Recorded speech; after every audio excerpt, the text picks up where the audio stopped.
Hello, everybody, and welcome to the Untitled Sickos Project, where it's after week 1. Actually, it's week 2 even. And simply put, football's back, baby. I'm Bears fan alongside my 5 other lovely co-hosts this evening. This list is a burden, this list is a burden, this list is a burden, this list is a burden, this list is a burden. We're back! Alright, I must know, who is that insane man rambling over there? Rambling underwear. Oh. Oh, God damn it, no. He said underwear. No. These high school players suck at football, bro. Where the fuck is Tom Brady, bro? You ain't Patrick Mahomes, little guy. Yeah, little bro, you are not Patty Mahomes, bro. I'm Carsausage, and we got so addicted to football, we've been reduced to watching high school football. I need my daily fix. I'll watch fucking. Oh, I can't. That sounds bad to say. I'll watch fucking. I don't think you're saving football. I don't think you're saving this. No. I gotta watch. Listen, there's no way to say that. I gotta be careful with what we're saying. You know. I gotta listen. I gotta get my daily intake of football. I'll take any. You barely saved yourself right there. You barely saved yourself. But anyways, I'm Nickman. So a lot of things happened this week. A few things actually. Yeah, this football season is off to a great start. Mm-hmm. Cat, is football back? Juggerbear. I was that disfigured screaming you heard from the NFL preview. I don't know what came into me there. Probably those demons that got banished out of Arrowhead. Yeah. Okay. They took a trip to NOLA. The voodoo demons. Yes. Those are Who else is here? I think there's a few people who are. No, that's about the crowd. What's we got? Fucking watching fucking Millville and Leeds Summit North, bro. Let's see what type of football we got here. We got also with us Cross Ren. Say hi. Oh fuck! It's my high pitched voice is not registered on the mic, so I see it's not registered. Whatever. I'm doing the we're back. We're back. We're back. It's a real question. Is Cross Ren Mr. Football? That's a real question. I am John Football himself. I was there when football gave birth. I gave birth to Football Junior. I gave birth to a John Football Junior, bro. I'm the provider of football. I make sure that my lovely people that are around me are able to sit down and watch football on their iPhones or tellies or whatever they want to watch footballs on. I'm here, John Football here. And we also have the MaskedAura. Say hello, Mr. Aura. This list is a nightmare. Bro, nightmare. If he's MaskedAura, Nightmare. wait, Chad, why is he the MaskedAura? Wouldn't you want to show your true form?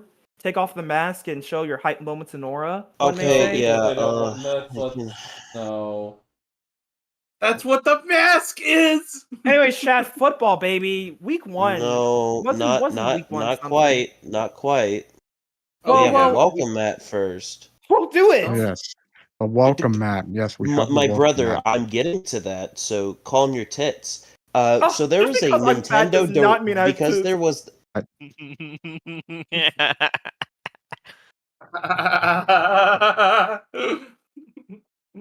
Smackdown. Anywho, as I was saying, there was a Nintendo Direct today, and there was a lot of things revealed. One that very much pertains to 3 of us here. But we'll save that for now and talk about some of the other stuff that happened.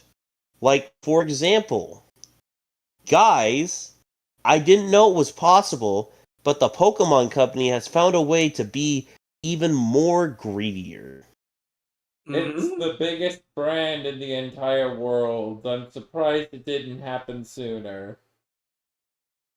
I'm here now. Welcome Nintendo back. will. It doesn't necessarily mean that they're gonna get a complete pass on it, but because to be honest, like other games have done it before, right? Like Nintendo's yeah. not the only one to say, "Hey, guess what? We're gonna announce DLC before our game comes out." But I don't know. I just think it's kind of cocky because you're really banking on ZA to sell well. I don't think And you're a lot of people are banking. very conflicted on ZA. You're not banking on ZA to sell well at all. It's a game. People are gonna Pokemon being the biggest brand in the world. They're gonna sell about 10 million units, and that's on the low end. People, I love what they're doing. I'm easily gonna get it. For myself. It's Oh yeah, I mean, yeah. Game Freak could literally take a shit on a table and you'd buy it. Yeah, exactly. It's called fucking Brilliant Diamond and Shining Pearl. They took a fat thought you were shit gonna and say- people still bought it. I No, thought you You were know what gonna I'm say hearing? Pokemon Brown. All I'm hearing over here is money printer go burr. Mm-hmm. That is Pokemon. Still. It just Different prints money, money. and Game Freak's philosophy has changed. And I've talked with Tristan. People are going to complain about DLC. This is modern gaming right now, right? Nintendo is just caught up to the rest of the world. Because Borderlands, they announced a DLC expansion before the game comes out, and again, big brands. I don't see people bitching up a storm about that. But it doesn't matter, Man, because once Nintendo does it, I feel like everybody loses their mind. Well, people don't really care about Borderlands anymore. Yeah, that's true. But think of any property. Most games will announce DLC before the game does come out. Yeah, it's stupid. It's stupid in every case. Yeah, It's you're stupid. right. But that's where gaming is. This is the industry. It's shit and I hate it. I mean, you guys are lucky to not be Paradox map game fans, because every game, you're getting 20 DLCs. Each one's gonna cost between $5 or $20. Dude, what about every DLC For the price for of The one Paradox Sims? DLC, I can get an entire Silk song. Well, just asked regarding I'm just curious about this in terms of the conversation here. Whose fault was it that this has taken over gaming? Like, what was ground zero for this type I think of Microsoft. stuff Emperor happening? Microsoft. and his Microsoft, beautiful yeah. horse armor. Go figure. Call of Duty. No, Well, depends, because there always was expansion packs for games, and that was never a big deal. With the DLC, it's kind of part of it is just okay, you want more of your favorite game, you can buy more of your favorite game. Another part of it is not all these quote expansion packs and DLCs. You know those convoluted ass charts that Ubisoft makes? I think that's I think that's ground zero. I think that's ground. Yeah, Yeah, and I seem to remember that starting with Modern Warfare 2. It's one of the things that with gaming, it's just the industry has changed, and it's less about hobbyists and more about milking everything dry. Why do you think people are? If you could tell a gaming studio that you could make a freemium style based game and net them hundreds of millions of dollars per year in milking your player base, people would be on that and promoting the hell out of it. And the crazy thing is, they do that, they deliver on all their promises, and they still get fired. Exactly. Modern gaming. It is what it is. It doesn't make it any less shittier. You're right with that, but I'm just not gonna go. If people are gonna say, you know what, remember when we just got the game, and if there's any extra content, it was just added on at no charge. Yeah, I love that. I miss those days, but remember Easter eggs and cheat codes, man? Going to the No, it doesn't internet remind to me find that those codes, fucking AI videos where it's like you remember when we were in You remember when Rainbow didn't mean LGBTQ? Or it's like those fucking those like Minecraft parkour AI videos where it's like, you remember when you fucking used to roll up your book bag and fucking, I don't know. That's just, remember when the good old days. Remember when E3 would make everyone die of cringe? Yeah, Or I shit missed the, that. and shit I like need, die of I cringe need and that. shit their pants at the same time. I need that. I need Y'all that remember, again. yo, these new school no, gamers E3's. don't these new I school just think- gamers don't know anything about E3, bro. They remember back in the day when we used to, with their fucking Nintendo, Sony. Back in my day, we used to go to the event. That's a lie. I just sat on my ass and waited for someone to tell me when the good gaming stuff happened. I mean, also, like, to think of No, it too, no, Nintendo Directs were like took it even. everybody and their moms were going to gather around, and it didn't matter what necessarily games were coming out, as what character being added to Smash. Yeah, and I remember when E3 was also broadcast on a little network called G4. If anybody remembers that little I don't know about Ooh. G4. You know. I mean, it's just. Remember when Disney XD used to play fucking Jacksepticeye videos? Yeah, Times. the fucking player select shit, dude. Yeah, oh, I dude, bumped fucking- that all summer. It was cool. I'm old enough to remember when that was Toon Disney. I Oh my remember God. too. They had the gamer's guide to pretty much everything, and I solely remember that because they had an episode with Markiplier. And that was the funniest shit back in the day. I remember gaming in the Clinton eras. That was my favorite thing growing up. Gaming in the Clinton years, dude. Oh my Yeah. fucking I remember that God. Yeah. shit. Dude. We- Da, da, da. Fucking Da, love da, that. da, da, Thank you, da, Categories, for making that video. Genuinely Yeah. one of your best videos. But Pokemon was the only thing that popped up. Another thing that popped up was a Tomodachi Life. Fucking thank God we got a release date, dude. Arizona. We are so back. Arizona. Does that Muffed mean Punt, what by I the think way. it means? Oh, speaking fuck, of, I guess guys, I'm thinking we're back. we're doing a Tomodachi Life stream whenever the fuck Oh, that game comes out on Yeah, launch Untitled day one. Tomodachi I project. guess I might as well. That- I might as well show this video because I like this. I love sped up gifs. Hold on, let me find out my TL. Hold on. The true, but yeah, I think. but yeah, Well, by the way, when you were talking Arizona, I'm like muffed a punt. but We'll yeah. find it. I mean, I'm just a dog. You have no idea how much I wanted Tomodachi Life. There it is. And I fucking love. Like I love us Tomodachi Life fans were kind of scared for a moment. We didn't think this shit was gonna happen. But you want to know what happened? We never We gave were up able hope. to be Silk Song fans, bro. Actually, Yeah, we were far more present Silk Song fans. We haven't had a game since 2013.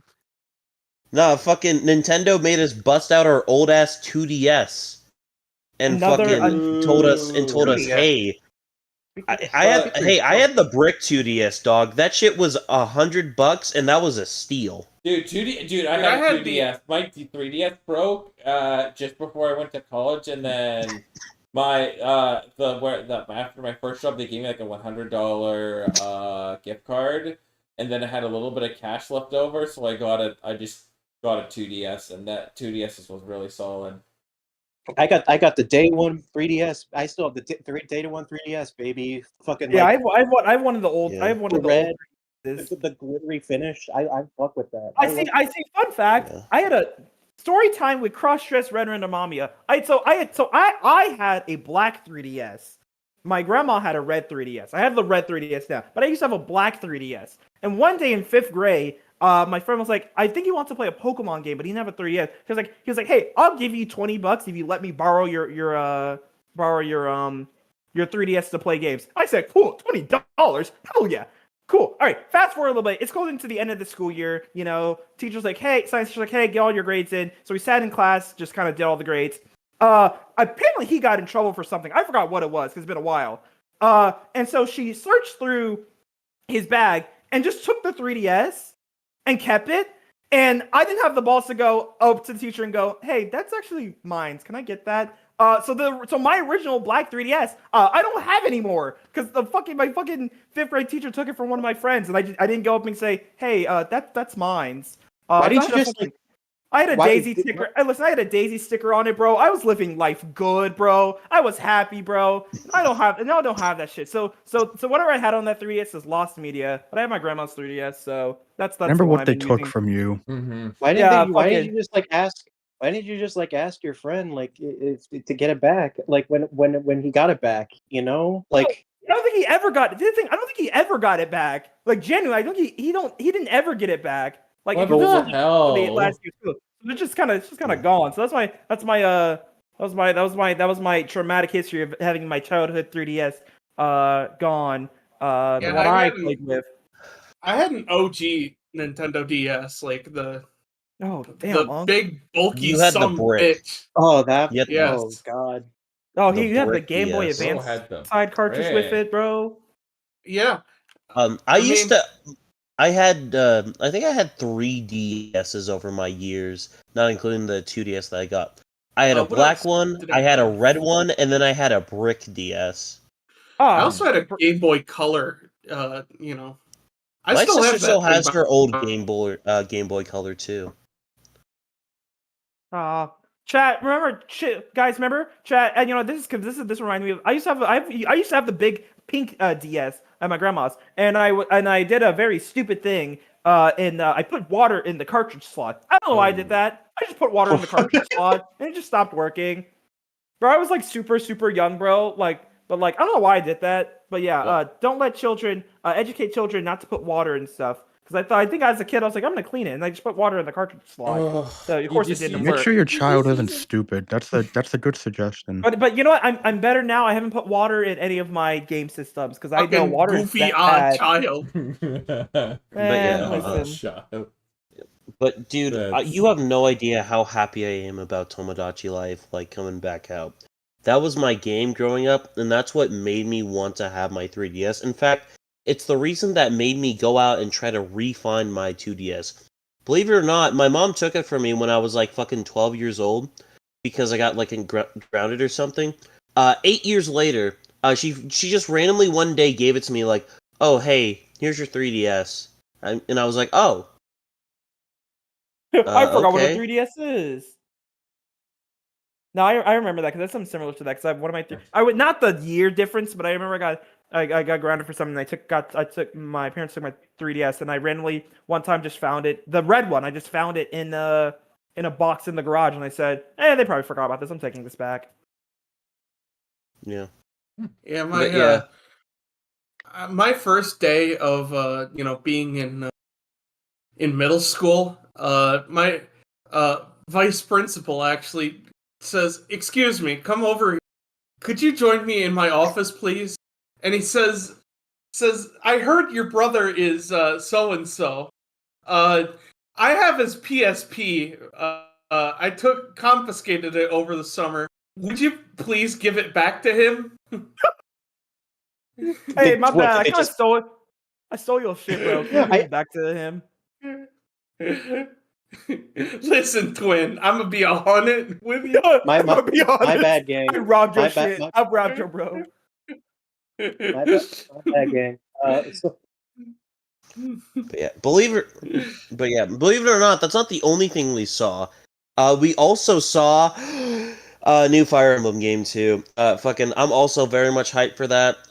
Unfortunately, that only comes out on the Switch too, which means that my broke ass needs to get a better paying job because I need to play more Fire Emblem. I mean, you did get a job, and you got sick from it. Remember? Yeah. Yeah, tell that bronchitis. Hey, I need to find a better paying job. Oh yeah, it's time for Untitled Bronchitis Project. Yeah. Oh yeah, and also I guess we got a new Danganronpa game. Untitled. Can you please give me money, bro? I need to fund my my Switch 2 my Switch 2, man. We got a new Danganronpa game, a remake of the best Danganronpa game, Danganronpa 2, and we're getting an alternate fucking route. That's awesome. Magnum, we didn't get a remake of V3. We got a remake of 2. But I get where you're coming from. But yes, But yes, Nickman shall suffer once again. Oh The no, ride never ends. I'm actually not tired, boss, but the ride never ends. Remember, I was- don't forget, I was- you're here forever. Don't forget, you're. Listen, you you're signed a fine. You don't contract. have a switch. You don't have a switch, so you'll be fine. Oh no, that's not the worst part. It comes out on all platforms. It comes out on the PS5, the Xbox, Oh yeah, I forgot. Yeah, it does. Steam, X- Switch. Xbox. Yeah, it's Yeah, coming just out call on it the Xbox. Xbox. But yeah, Oh fuck. Merry there's Christmas, Xbox. Christmas. welcome to EB Don't Games. you mean Twitter box? I thought you said I can't. Twitter I'm so box. sad that I'm not I going was to be like, able to play that on my Amazon Luma, guys. But they need to put support for that. Bro, are they gonna port it to the fucking Vita, bro? Like, what the fuck? Bro, when are they going to port it to the Ouya? My PS TV, it's bro. Ouya. I haven't used it in Ouya, my bad. ages. I don't have one. Bro, when is Danganronpa coming to my N64? You know what? You know what? Luke and Spencer, tell us about your reactions to Danganronpa. You tell us, because you're part of this. You guys tell us your reactions to Danganronpa. Go ahead. I don't think about it. Interesting. What about you? What about you, Spencer? I said, oh boy, that should get quite a reaction from the gaggle. And then I went back to laying pipe at work. Yeah. But yes, I think all this being said, I am very curious of what others think, but I'm gonna lay the floor to Nick because I am curious. What are you wanting like from this new game? I know you're like in and out, but I'm curious. What would you want from this new game? Like what are some expectations? Well, first, what was your reaction? 'Cause I don't know if you watched. My You were expectations are if this game doesn't make me want to kill myself, it's a good game. We got that out of the way. Reactions, like, you know what? It's like, okay, you know what? I just look at the timeline. It's I'm still on melatonin. I look at the timeline and it's just like, oh, well, that's fucking happening. Cool. Like, Melatonin I just in the morning. In the morning. yeah, I see Danganronpa trending. Oh, that's neat. I see Nagito trending. Oh. Oh, well, that's Oh. interesting. Oh. Let's see what this has. Oh god, it's this is literally just the Nagito edit made into an actual game. I'm glad that I'm glad that you know about the Nagito edit. I don't know. Did we Yeah, show him I that? learned that don't remember if we did. I learned that pretty quickly after we finished that. Yeah, it is certainly a masterpiece. I just don't remember you. I just didn't remember us showing you that. I just didn't remember. Oh no, we Y'all didn't. y'all didn't show me that. I learned that on my own. Oh, great! You're learning. That's good to know. He's learning not to interact with the Danganronpa fandom. I've learned too much. I have learned too much, but it's too late. No. It has like it has the problem with like a lot of remakes where everything is too bright and like and just like and like the way they move is so uncanny to me. I don't like. It's just so weird. I saw someone compare it to the Bowser farting gif, and I was like, "Oh god, that is similar." I unfortunately had to see that. I unfortunately had to see that. Fuck you. Anyways, I know what you're talking about. So yeah, well, the biggest thing is that we're getting like another another alternate like story, like with new killers and victims, and we're getting new hashtag content for this channel. Oh, 100. Well, the thing is, it's gonna happen eventually. I think what's probably gonna happen is Ren's gonna play it first, and then I want it to be like an experience for me, you know. I don't want it to be like no, 100%. I think what's probably gonna happen is I think all of us will play it. We will be laughing mischievously behind in the backgrounds, and we will tell Nick, "Haha, you're not prepared for this game." But who says I won't join the fun? Look, I will say this. I am so fucking ready for that. I'm so fucking ready for this game. You have no clue. The fact of the matter is, it's Danganronpa 2x2. I know they calling it 2x2, but nah, this shit Danganronpa 4. And the one thing that got confirmed throughout all of this was the fact that for God damn it, the fact that it is the same length as the original Danganronpa 2. So we are getting a 30 to 40 hour experience. And I'm going to be so for real. When Samuki turns out to be the mastermind at the very end and make Danganronpa V3 canon, this is going to be the greatest ending of all time, and Danganronpa 2 will be the greatest Danganronpa game ever. She's dead, you know. Nah, Junko died. Junko died first. You don't expect Kodaka to run this shit back, or any of his fucking lackeys to run this shit back. I All I can't will wait for hearing that fucking Kids' Choice Awards. the meme from, Teen Choice Family Guy Awards, right now. purple stuff, tank top, gay face. Nah, it's okay. But 100%, this is something that we're looking forward to. It's definitely gonna be on here. We just don't know when. And the one thing that I do not like throughout the entirety of it all, I hate that we only get 2026, but no confirmed like day for it. But honestly, I think I'll say this. When I first saw it on like the Nintendo thing, I was like, I saw like the beaches, and I was like, I looked at the title, and I was like, oh, that just looks like that just seems like a Danganronpa 2 thing. I laugh it off, look at my phone, look up, and I just see Nagito's face on my TV, and my jaw dropped to the floor. I thought this fucker was off my TV for good. For those watching my stream, I will just because I streamed it with friends. So let me scroll back up in our chat and just find our. I was looking through that. I was looking through that earlier, and I just see someone's reaction to the whole when they first see Nagito. I'm gonna kill myself. Anyways, I need to share this to everyone. That one. All right, for those watching, this is what I was. Marries this is what my a woman. This is my reaction. Fucking with a friend to fucking the game. I love the way I love the way my friend clipped it and cut it off. Let's see. What are you doing here? I love that. Hold on, let me go to the actual. Hold on, let me go to the actual fucking thing. death yell, dude. What was that like? Again, listen, because think about this. All right, think about this, Spencer. You're just watching the direct. You're just like, okay, you know what? Because what did they show? What did they show before it? Oh yeah, bro, they just showed Pokemon shit. Pokemon, and none of us really care about Pokemon. It's like whatever. It's like Killer. It's like all right, whatever, whatever. And then just listen.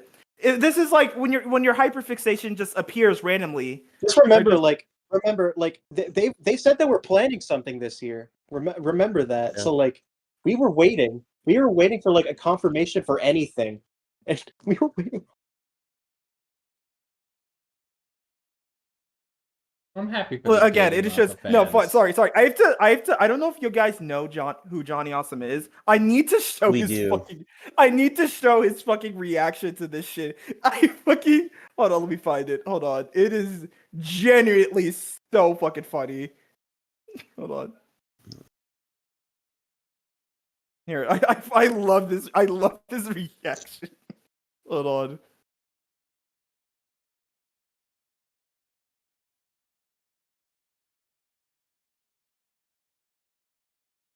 I love this shit. He almost chokes on his water. Me when I walk in.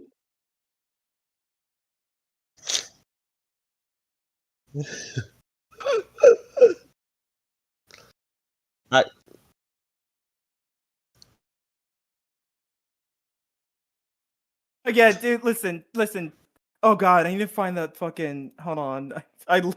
Listen, the reaction, this one, Magnum. I was about to find this. The reaction online to fucking the game.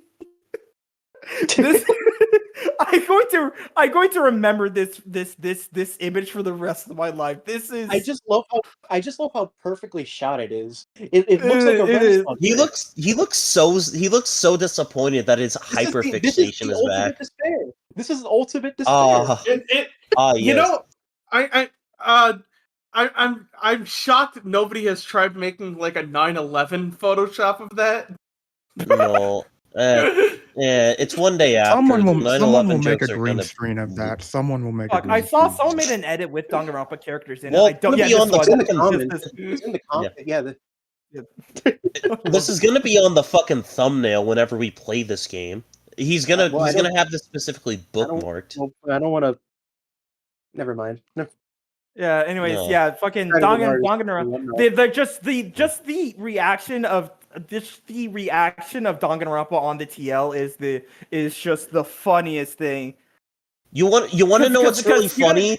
People would have probably went out and said, "Oh, Danganronpa tomorrow," and it's like, motherfucker, we can't even make those jokes. First it was Deltarune, then it was Silk Song, and before we could even get a grasp of like the next game, we could be like Tomodachi Life tomorrow, Fire Emblem tomorrow, fucking Pokemon tomorrow. We get this fucking bullshit of fucking back to back to back to back to back. Nintendo just straight up was like, "Fuck it, here's all your games. Shut up." Genuinely one of the funniest fucking things I've seen today. The Danganronpa 2 remake is different victim and killer. Bye Kazuichi. Unfortunately, that nigga is a day one. Let's be real though. He's fucking dead. He's gonna kill Nagito. He's gonna kill Nagito. No, he's gonna. No, he's gonna kill Charlie Kirk again. Like, I love to. But yes, a lot of us are very happy that Danganronpa is back on the menu. But the worst thing about this all is, we still don't have Nick's tier list.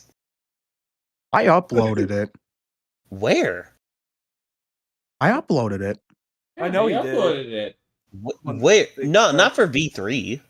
No, I did. Yes, keep retweeting porn. Keep retweeting. I'm not. No, I'm not getting gaslit. I am not getting gaslit. I uploaded it. I uploaded it, but I deleted it. But I deleted it. Why?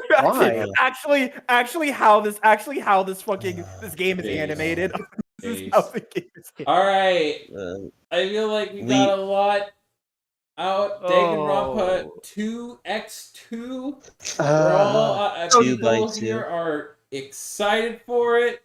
We'll definitely be streaming it when the right time is.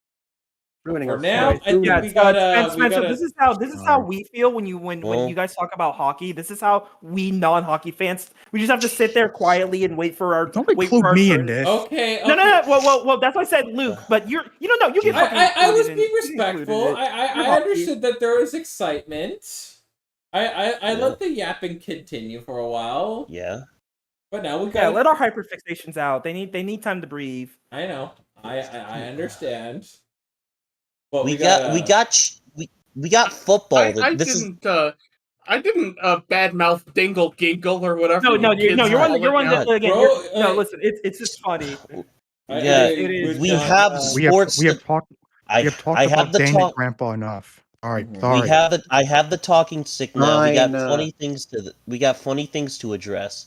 More specifically, guys, so we might as well just get the let's highlight a CFB team we want to laugh at.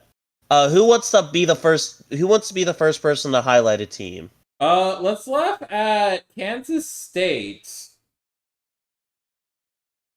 Okay. I can't imagine of a team that's starting off FSU tier. Losing to Army.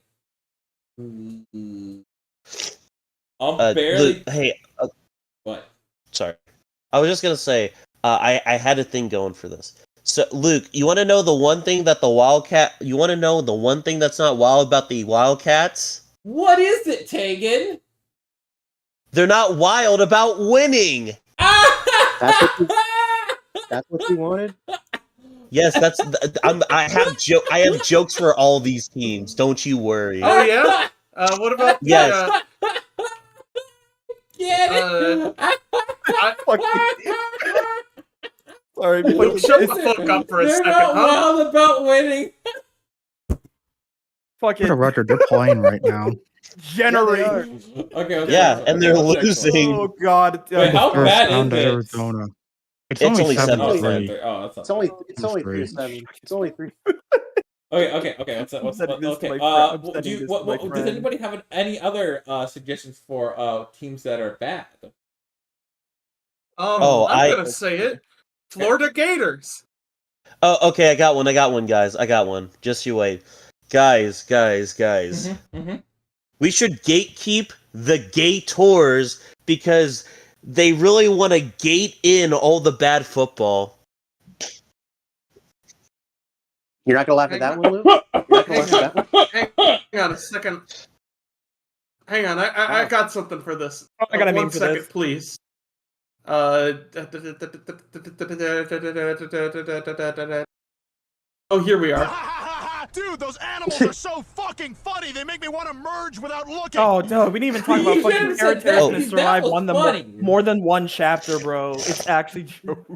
But I nominate a team to talk about.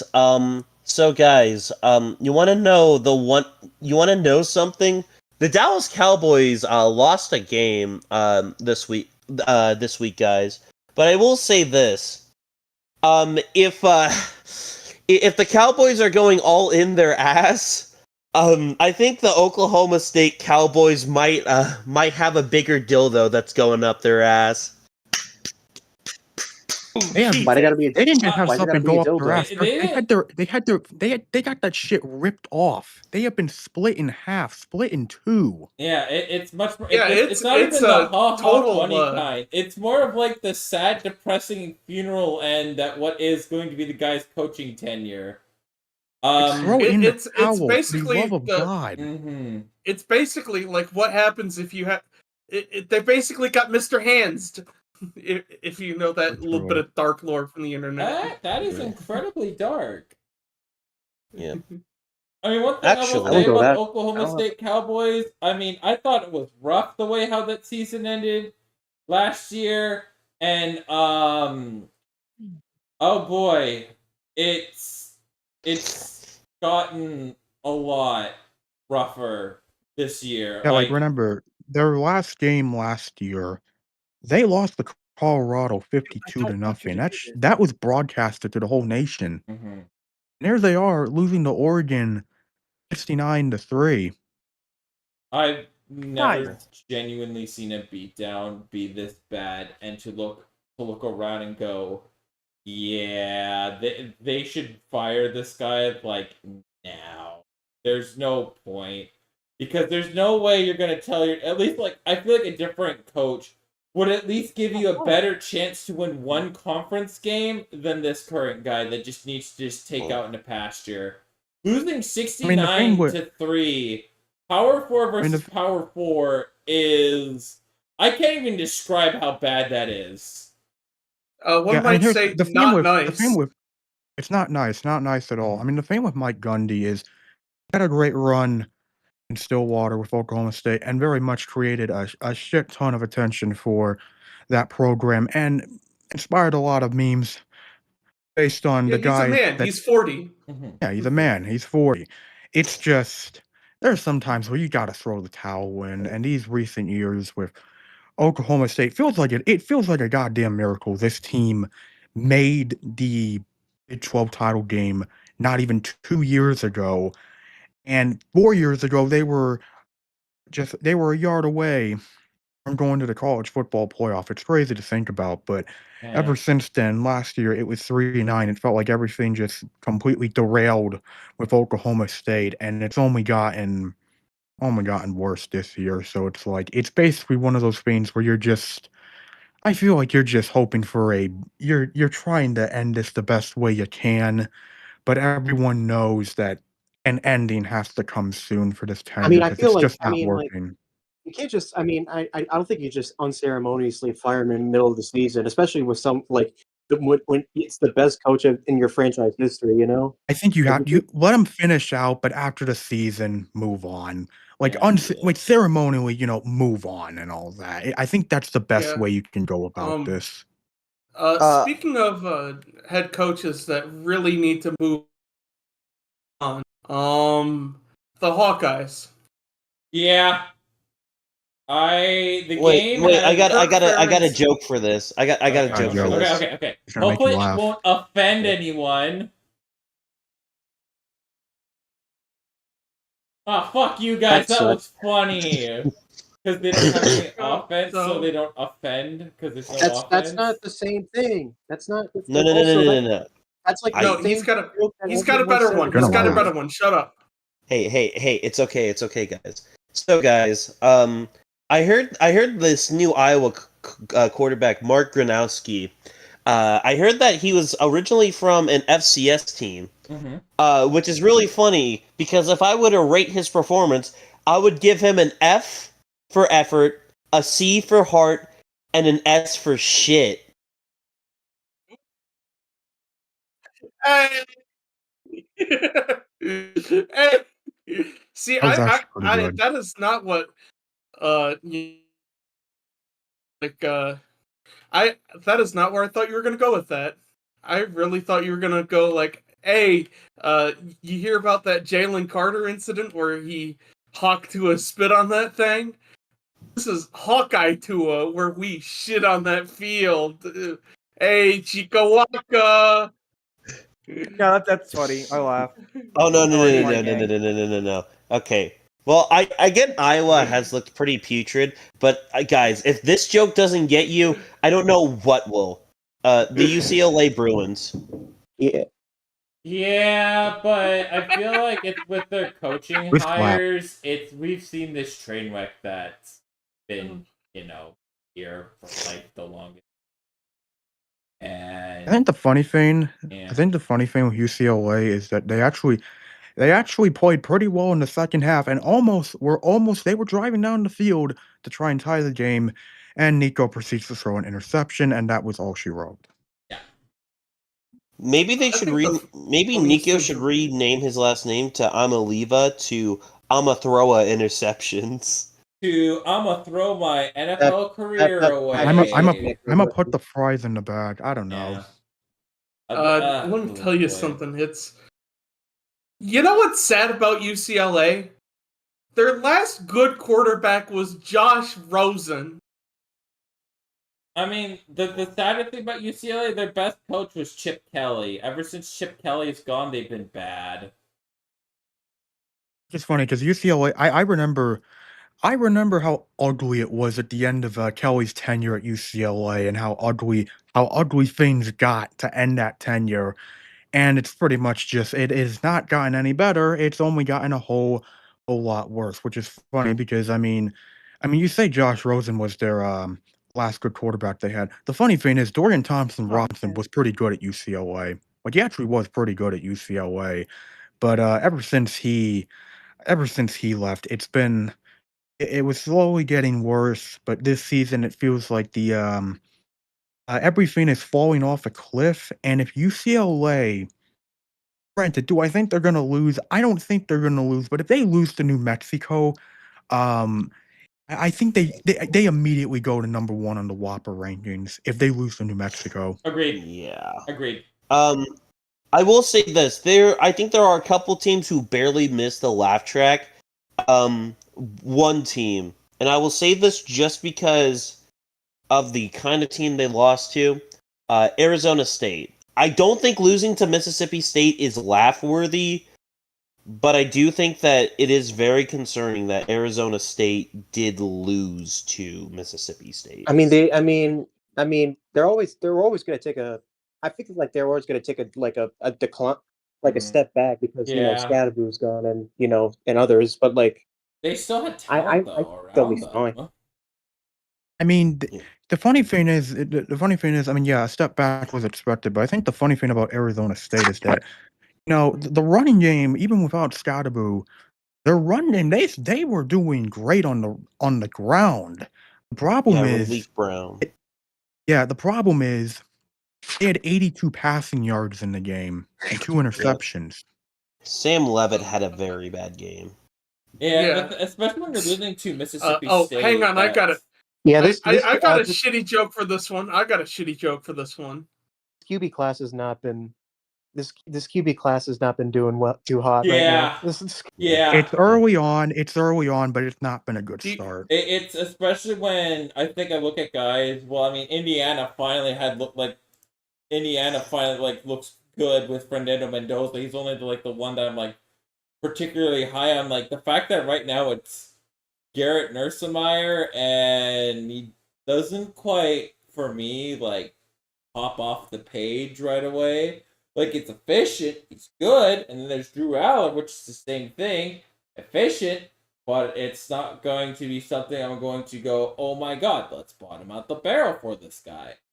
I've seen a lot of Bo Nixes in this class. I need to see more from them, but I will say, in terms of like highest ceiling, and granted, this is only from like the first 2 weeks, so it's not really saying much. But in terms of the current quarterbacks who've shown me the highest ceiling, I feel like right now, that answer right now is Lenore Sellers, and they're playing Vanderbilt tomorrow. That should be that's going to be a big test for Sellers and Pavia.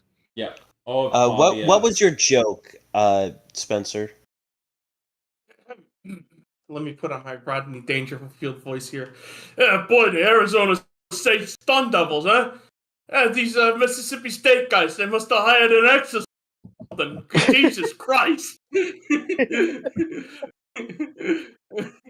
It was bad, but like the thing especially where I look at Arizona State right now in terms of like college football playoff rankings, right? There's as much as there's like not that many horses in the Big 12 itself right now, kind of like you have to go against like Iowa State, which I mean I feel like it's right now at this point it's going to be their conference to lose this year. It's them or Texas Tech. I think Texas Tech is there because I was going to say BYU. BYU's there. Kansas is there for now. Utah, oh my gosh, Utah's so back. Utah, Kansas is there. There's not that much horses, but these horses are gonna fall off the track quickly, right? Like Colorado, they're already off. They're already falling off.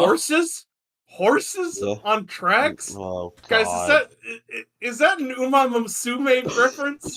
You know what, Spencer? Sure, just for you, buddy. Sure.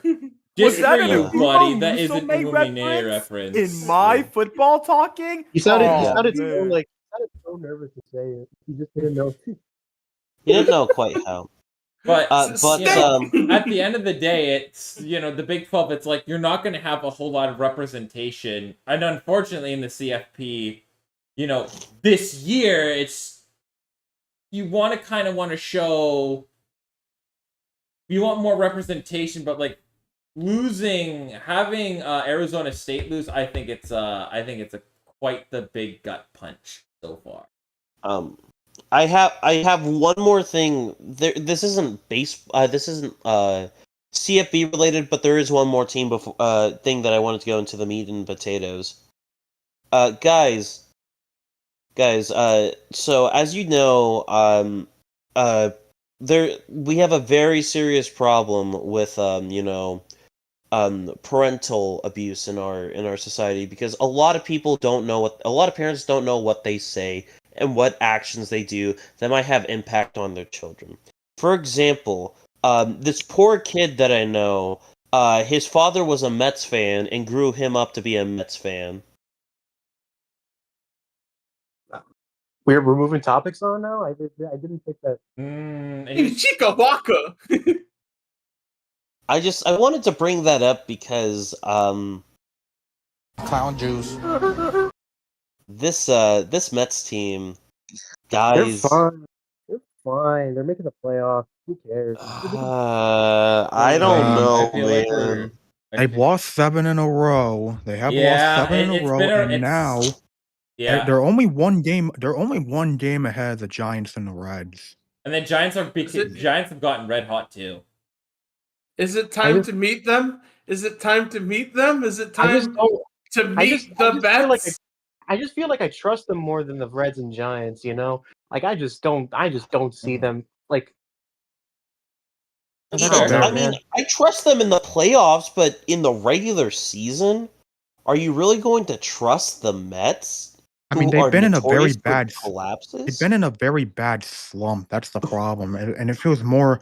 It's more than just a slump because their bullpen, all the additions they made, particularly Cody Ryan Rhodes. Helsley, have that shit has backfired in their faces, and their starting pitching sucks right now. Like that's really the biggest problem with the Mets has been their starting pitching has been terrible, and it's like it's really just it's just crashing down right now for the Mets at the worst possible time. Not to mention, too, I wouldn't have said this if the Mets didn't already lose a 3-4 series to the Marlins. Granted, they did beat the Tigers, but they lost the series to the Reds and then proceeded to get a 4-game sweep by the Phillies. That is rough. And not to mention, too, they just lost today to the Rangers. They let 8 points, eight they runs lost to the to the- Rangers. oh And I get their Well, hitting has been they getting were back down recently. 6-0. They let up 6 runs in the first. Dude, what the hell? I want to get these Rangers off my ass, but these Rangers are Oh my god! like the Rangers What's have gotten Joe like Burrow doing in hot. the ring? The Mariners have gotten hot.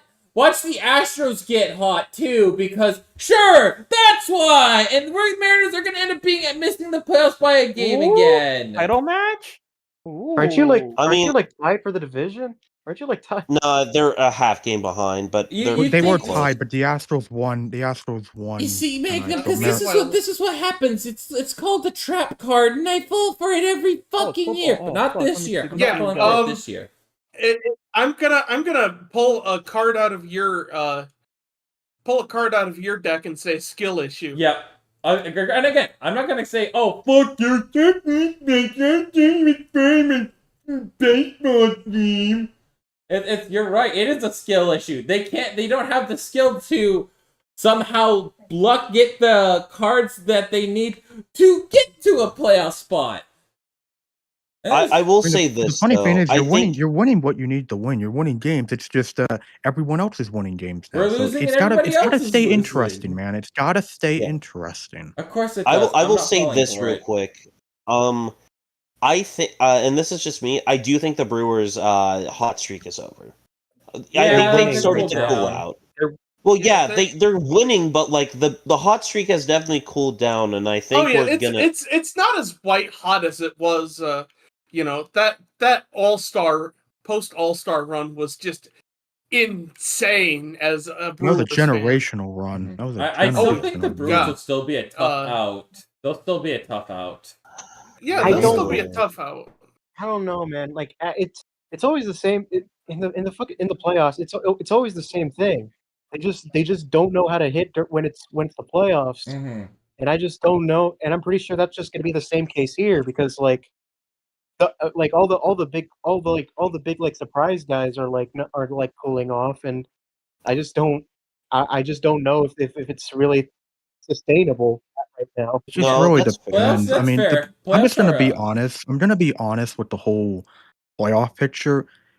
I feel like it's wide open. Like this year, the Wolves, it is wide open in my opinion. Like mean, there's no. I mean, the Dodgers true have been favorite. pretty bad like compared to where they were last year. They've had a bad season. Well, it's because Like, the yeah, Dodgers this can't is their close bullpen- out their any bullpen games. sucks. They can't close. Like you literally. How many Their times have I bullpen felt is like terrible. I've heard they've The gone bullpen, like, starters have gone which they, 8 innings deep, and then it's the bullpen that completely blows it. The kind of the team bullpen is like the reason. Like yeah. that throws a no-hitter and deep into the 9th inning needed one more out, and then they lose the game. Like Well, I that get doesn't that. happen. I'm just saying. I think honestly, and this is something that I might regret saying. I think if the Cubs end up playing a team like the Dodgers, or like even the team like the Dodgers, I think that's just going to be an easy win. I do not I'm think not the saying Dodgers are. easy. Don't Okay, say maybe that. not Spencer, make easy. notes. I'm not Spencer, make saying notes. easy against He the just defending said your I team was an would- easy out. Make notes. I said Dodgers. That's Dodgers. said Yeah, Dodgers. Oh, sorry, Dodgers. Oh, sorry, I thought. What do you said think I am? Rockets. Some kind of LA man? Fuck you. No. Sorry, I my was bad. gonna say I apologize. I thought you said that's the not what I Brewers. said. Sorry, I thought you were Yeah, referring wait, to Let the him talk. Brewers. Let him talk. You Let him always talk. and you always get angry at them. Like I don't want this.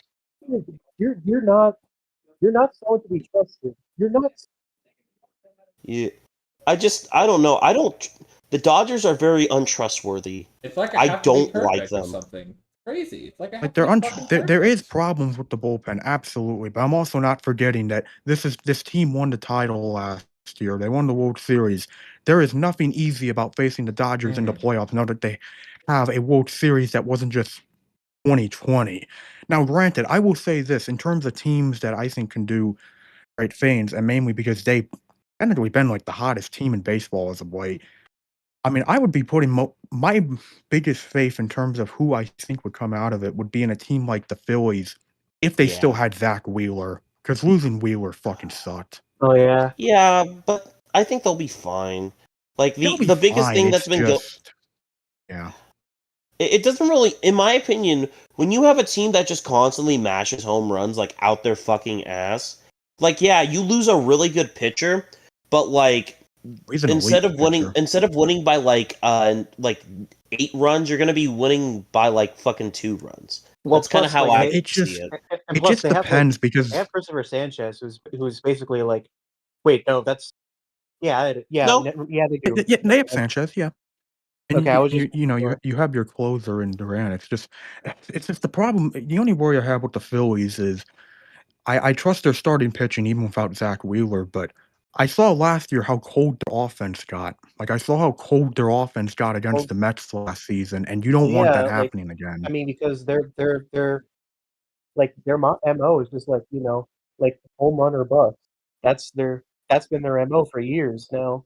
That's Yeah. look, and as they long as don't like come. Walker They Bueller get isn't cold. gonna be starting. Sorry, That's all my that's all I have to say. no, I was just gonna say as long as you're not starting like fucking Walker Bueller in like Game 6, I think the Phillies will be fine. Yeah, shout out to that one chick who We'll doesn't have just to get knocked up by a homeless person. through. Like a big thing for all these teams this year is that it's very top heavy, and like they just and when a player gets cold, like the whole team goes cold. Like Yeah. Yeah. The thing is too, like I look at the team like the Padres, and the Padres have also been like granted. I think they're up right now against the Rockies, but losing to the Reds, having the Rockies take a game off you, that Orioles sweep, the Twins loss, the Mariners loss, like they haven't really won a division since they last played the Rockies, and their last like I would say good leaving series win was against the Dodgers. what? I think honestly, the Padres. That's what I was getting at. I I think know. the It's just the way you worded it was just weird. The way you worded. my bad. But yeah, it's just I don't have a lot of I don't have a lot of faith in I any team in the West. No one should. No one should. We're looking for that consistency factor, and we're just not getting it quite yet. Although there's teams that are starting to trend in that direction, and if anything, like playing hot in September, that's the kind of base. That's kind of the target for where you want to like start heating up, especially in a 162 game season. We saw like we think back to like what was it last year when the Rays were off? Was it the Rays that were off that like extremely white hot start? Or was it 2023 they were on that crazy Was it the white hot start? Yes, are you talking about the year they lost to Texas? It was In one the of these because years. I remember it was I remember red hot start, but then they just played 500 ball for the rest of the year. They were fine, but after they started extremely hot to like the months of April and Yeah. May, Also, but that was also the year that Wander Franco went to jail. That was So it's yeah, 2000, just 2023. 2023. That was the year they got cleaned out by the Rangers on their World Series run. Yeah. Remember, Wander Franco was a pedophile. Then Really, pedophiles Wander are bad. Franco, Also, I the know about second that, and baseman. also the fact that that was I remember. I don't know who it was exactly. I believe Tree that year predicted. I believe it was Rays Brewers, and they both got knocked Oh out yeah, they both got immediately. Oh Yeah. god damn it! That year. and they won. And there's And their nothing more opponent. devastating than Tree saying Yeah. your team's going to go to the To the World championship. Series. He was See- right see, that's- once. But His first year, might I add. yeah. Dodgers Astros. I will Dodgers just say Astros. this. Sorry, go ahead. I was gonna say because I remember that year. I don't know what he predicted. I think he predicted Cleveland versus Arizona that year. Oh, right. No, Yeah. no, I'm thinking of that he got the World Series prediction itself right. Oh yeah, Yeah. he did. That is true. Anyways. Yeah. I will say this, and since I kind of want to get to, I just want to briefly gloss over the AL. I don't know what kind of crack the AL is smoking. The Blue Jays are seemingly just like the best team in baseball right now for some reason. Like, I don't get that. Neither do And I still feel like they're gonna get fucking dog walked in October. As is tradition. And the thing is, I don't know what's going on with the Yankees and the Red Sox, because I feel like on some days they're like, oh yeah, we want to win the World Series, and then on other days they're like, that Cancun flight's looking kind of nice.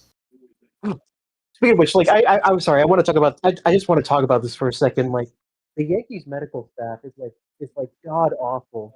Like, so Anthony Volpe really was like playing with a partially torn labrum throughout the season. They saw like a Gold Glover defense like fall off a cliff, leading the league in errors, and they didn't think that something was wrong.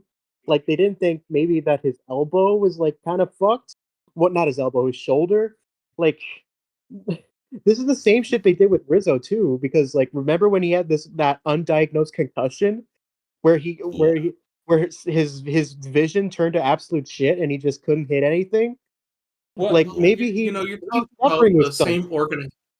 What You're talking about the same organization that is still learning how to deal with players with facial hair.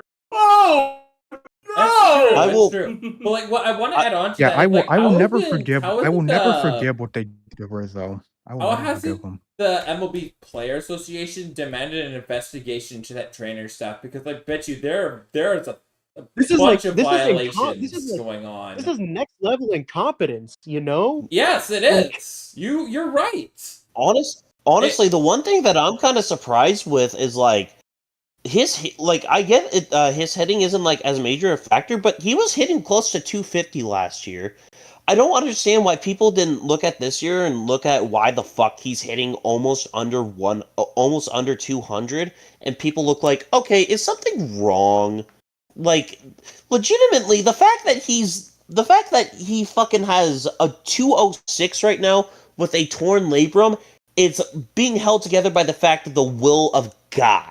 I do not understand it. Yeah, it's there's a lot of malpractice. This is like medical malpractice, and like the fact that we haven't even heard, like, even during Wait, he's still on the active roster? What? He's still playing. What? They're just gonna let him play. This has to be the player's he decision. dies, Then he this has to dies. be the player's decision. I mean, I get. I mean, they're in the middle of a playoff push. I don't blame them. I don't. Mm-hmm. Yeah. I will just say this. Our resident Yankees fan was here, so Jugger could drop some knowledge on this, guys. I don't. Is he even here? Is he even? He might be doing cat litter and shit. I'm just gonna say this. They're very lucky that they have guys like Aaron Judge, Cody Bellinger, Trent Grisham, and fucking goddamn. For some reason, Ben Rice is smashing like a motherfucker for no And reason. too. Yeah, it's just really funny because, like, I'm gonna be so for real. When you have guys, fucking like Jose Caballo being your starting shortstop, that's not a good sign for success, personally. Yeah, I mean, their pitching has been like going through some shit too, you know. And you know, I mean- the Yankees bullpen has also been going through some woes, but Yeah, their bullpen is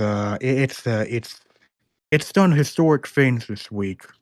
Not good historic things, but historic things nonetheless. What the fuck happened to Mark Leader? Like, genuinely. He got Well, traded to the Yankees and became one of the worst pitchers of all time. Did he get Tommy John? No, that's Scott Efros. I think. No.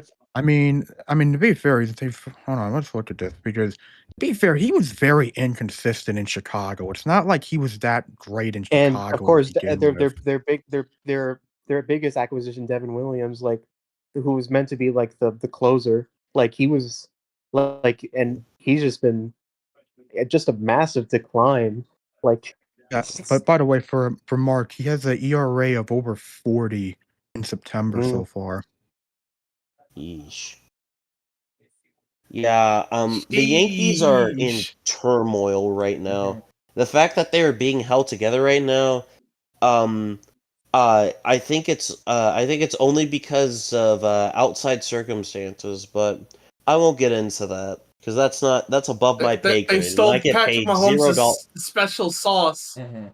Oh, Patrick Mahomes. Speaking of Patrick Mahomes, it's time to time. talk about the NFL and more specifically the only player that matters in the NFL.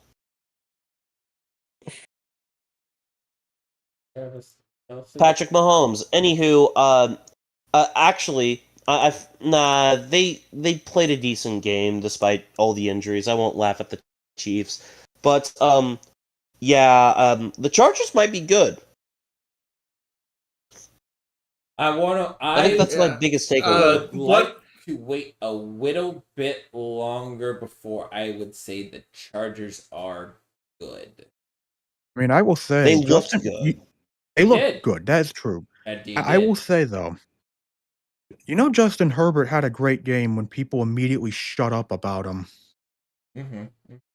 Guys, what if man actually lived up to his potential for once? What if man is now man? He's now man. What if man realized that there's only 24 letters of the alphabet? True. All true. But yeah, I mean, honestly, the Chargers looked pretty good. All things considered. Is there any specific games anyone wants to go over real quick? I think we can just go in order. We got lots of time still. We can. There's a couple of games. We'll start with the Cowboys Eagles then. This is a bit of a wacky week in sports. Also, side note, we got to do one of my TED Talks. Mother Nature, hey, you're such a kind lady. You've done so much for the Earth.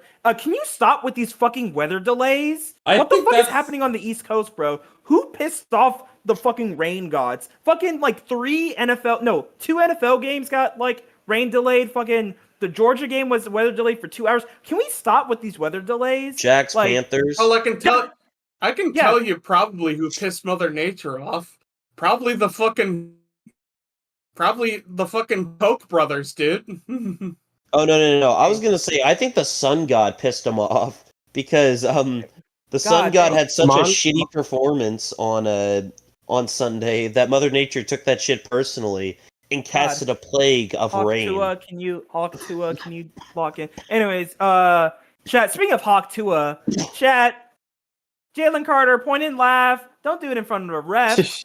Don't do it in front of a ref, bro. I mean, spitting on someone is bad. Even if old boy fucking Dak Prescott did it first, don't be stupid and do it in front of a ref, bro.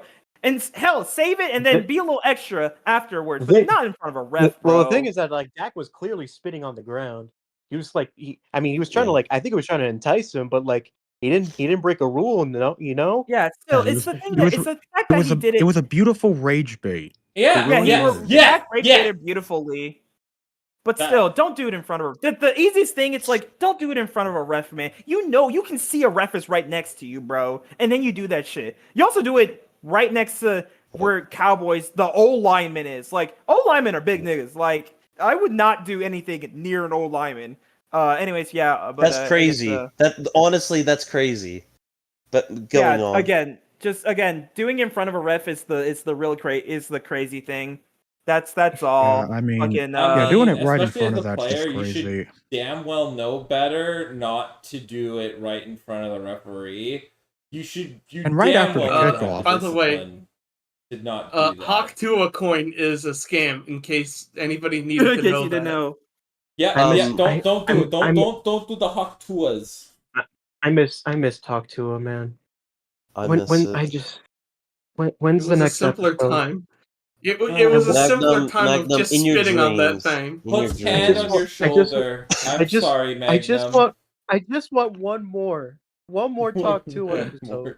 All I Please, need, Ask I need one Jake more Paul. Talk Tua before I pass. She did the game right.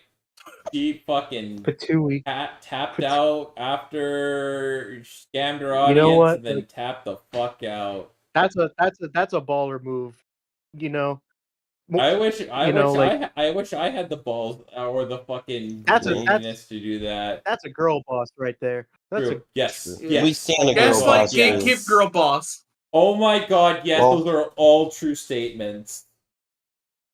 Well, believe it or not, guys, I feel like there's another person we have to signify on this, and I'm gonna be so honest. CD Lamb had a great fantasy game. The game itself, he looked like dog shit. He dropped 3 key passes. He had a Oh, great first half. He had a great first half, and he got space jammed in the second half. Ooh, That's let's what not happened. talk about having great first halves and then. Yeah, CD turns we're not constantly We're not dropping. even there yet, buddy. Don't. I know it's called foreshadowing. It's a literary It's device. not. Look, I'm just gonna say, Yeah. it's not always funny when you're next. What, my team? but yeah. Shit, let me talk about my team, bro. Let me No, talk we're about going in my a team. row. I'm Chill, saying- chill. But yeah. Yeah. Any thoughts for the round table for Cowboys Eagles? Yes. I think CD's nuts. That is my thought. In Thank all you. serious tones, this was shockingly and surprisingly a very good game from the Cowboys, all things considered. And that's... I think we underestimated the Cowboys a bit. Now, I think I underestimated how Dak would look, because for all things considered, considering that they had gone through a rain delay, and considering that City literally lost his catching powers in the second half, Dak did what he could, and that offense, honestly, it looked respectable. The offense did pretty well, especially against an Eagles defense that was, coming off a Super Bowl victory. To go into Philly and play a close game against Philly, that's what you want to see. Yes. I will say, though, it was very funny. It was very funny how predictable it was that I knew damn well on that final play, I knew damn well that the Eagles were going to have Jalen run. They were going to have him run up for a first down, and the Cowboys defense had they didn't even think about that as a possibility, and it was so easy for the Eagles and Jalen Hurts to just capitalize on that. Like, I knew damn well what was going to happen. I believe in Yeah, and general, the difference of this game, it came down to coaching. Like, the Cowboys, as much as we do, and as much as everyone often just shits on them, genuinely, they are an extremely talented team if they can get the coaching right, and I just don't think they have it.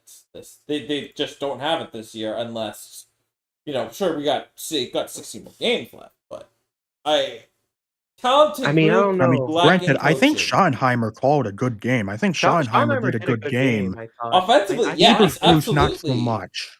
Offensively, Eberflus he not so called a much. great game. I have no complaints on offense. It's just the defense. Sing that song again, Taegan. You're a mean one, Mr. Flus. Yeah, Eberflus threatening as a wheel. I guess he's just allergic to the QB spy. Yeah. I guess he's just. He's allergic to blitzing. I swear that motherfucker wakes up and you look like, I swear the biggest horror movie for him is watching the Vikings defense, because that's all but blitzes. Yeah, speaking of which. Oh, your defense looked like shit because you couldn't Yeah. use the blitz, Mr. Flus. Yes.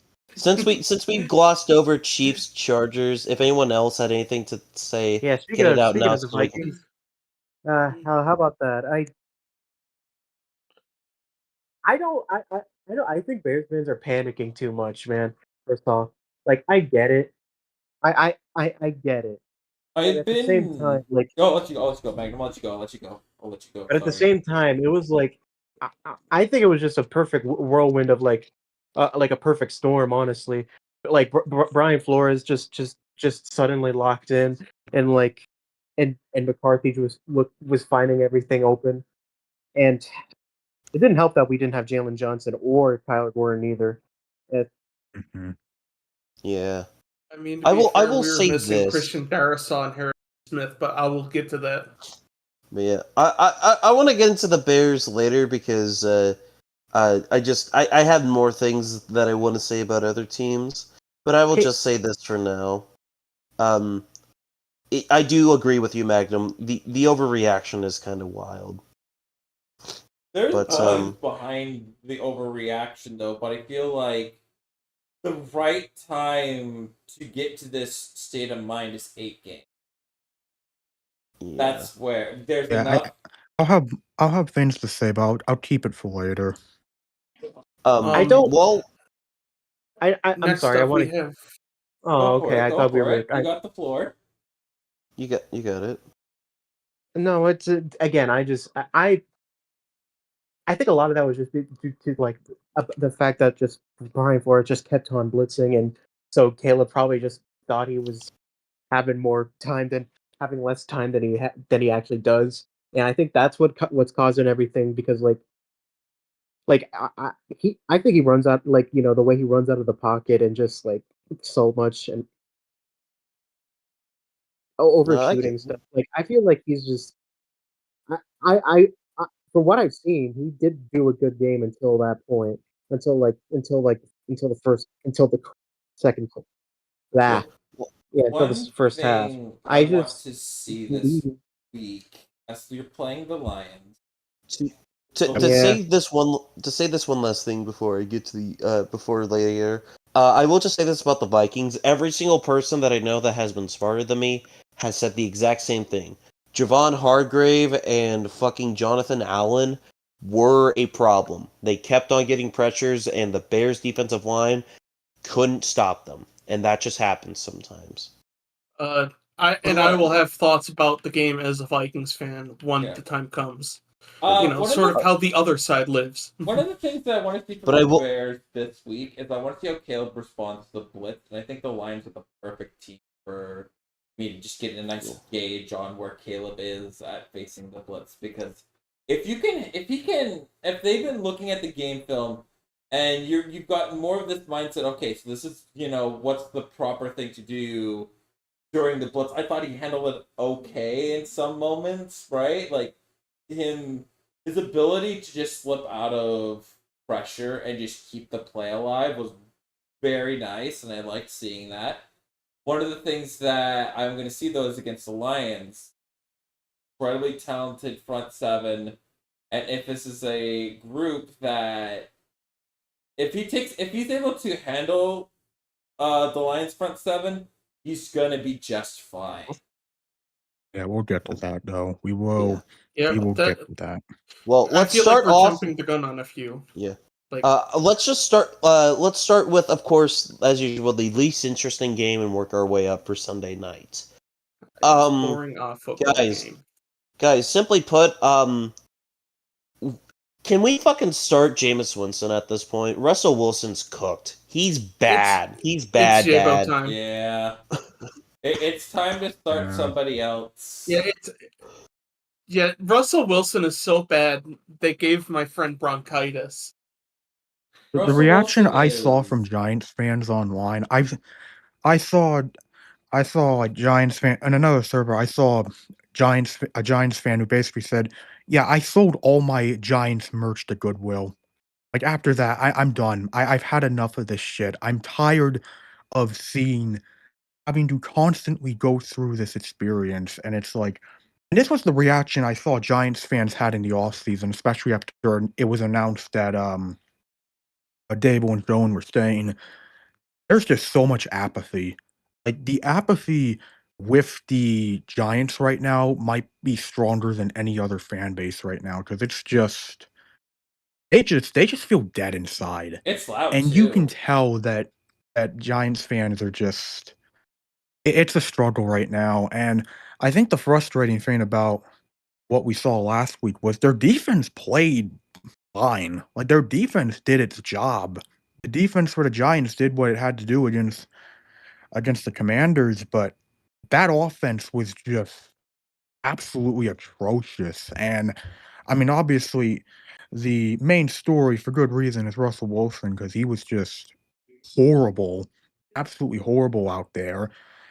But I think another thing about the Giants is that, Russ was terrible, but also they couldn't get the run game going. They didn't have a run game either, so it made an offense that was already struggling with the passing game a whole lot worse because, well, you weren't doing well on the ground either, and it just feels like the Giants right now, that that stove, that the pressure is already building on on the coaching staff of Dable and Co. And you know, it's already getting hot again. Like that, it's hot right now because Giants fans are fucking pissed right now. I mean, I said it best in the previews. If you feel how in the air, no, it's just how scorching hot those seats are. I think what's going to happen is after 4 weeks, Jackson Dart's going to start in. The start's going to look so god awful that everybody's gone. I just don't. Can we fire Brian Dable so it cools down a little? I just don't trust that Jackson Dart starting this year. I just don't know about that. I think you got to put Jameson first. You got to put Jameson before you put Dart in. Because at the very least, at least Jameis can give you a little bit of a pulse on offense while Russ is just dying out there. At least he can give you a pulse of excitement or something, whether that's good excitement or bad excitement. It's just because looking at the Giants' schedule, they're playing Dallas, who looked good last week, and we know that the Giants, especially under Dable, have been terrible against the Cowboys. They play the Chiefs on Sunday Night Football the week after. They play the Chargers at home. Then they play the Saints on the road, which granted, that's a winnable game, but if they don't win that game, and then they're on a short week where they have to play Philly on Thursday Night Football, if they don't beat the Saints, there's a real shot this team starts 0-6. They're done. That's it. I don't know how in what direction that you can go. Like you've described what is considered a funeral. Like that's 0-6. They're done. I feel if they start 0-6, yeah. I mean, I don't think Dable survives that. And by the way, just to quickly say this before we get back to the Giants, I'm curious how y'all feel, but I think from what I've noticed, there is a consensus of which head coaches have the hottest seats right now. Like there is the 3-man consensus on who the hottest seats right now, and they are Brian Dable, Mike McDaniel, and Brian Callahan. I think there's a consensus with those 3 right now that they have the hottest seats right now. And granted, some may stay longer than others, but I think it's fair to say that all 3 of those men are on very, very hot seats right now. I'm not so sure about the Titans, just purely based on that they have a rookie quarterback. And the fact we'll that get to the Titans later. But yeah, I just don't.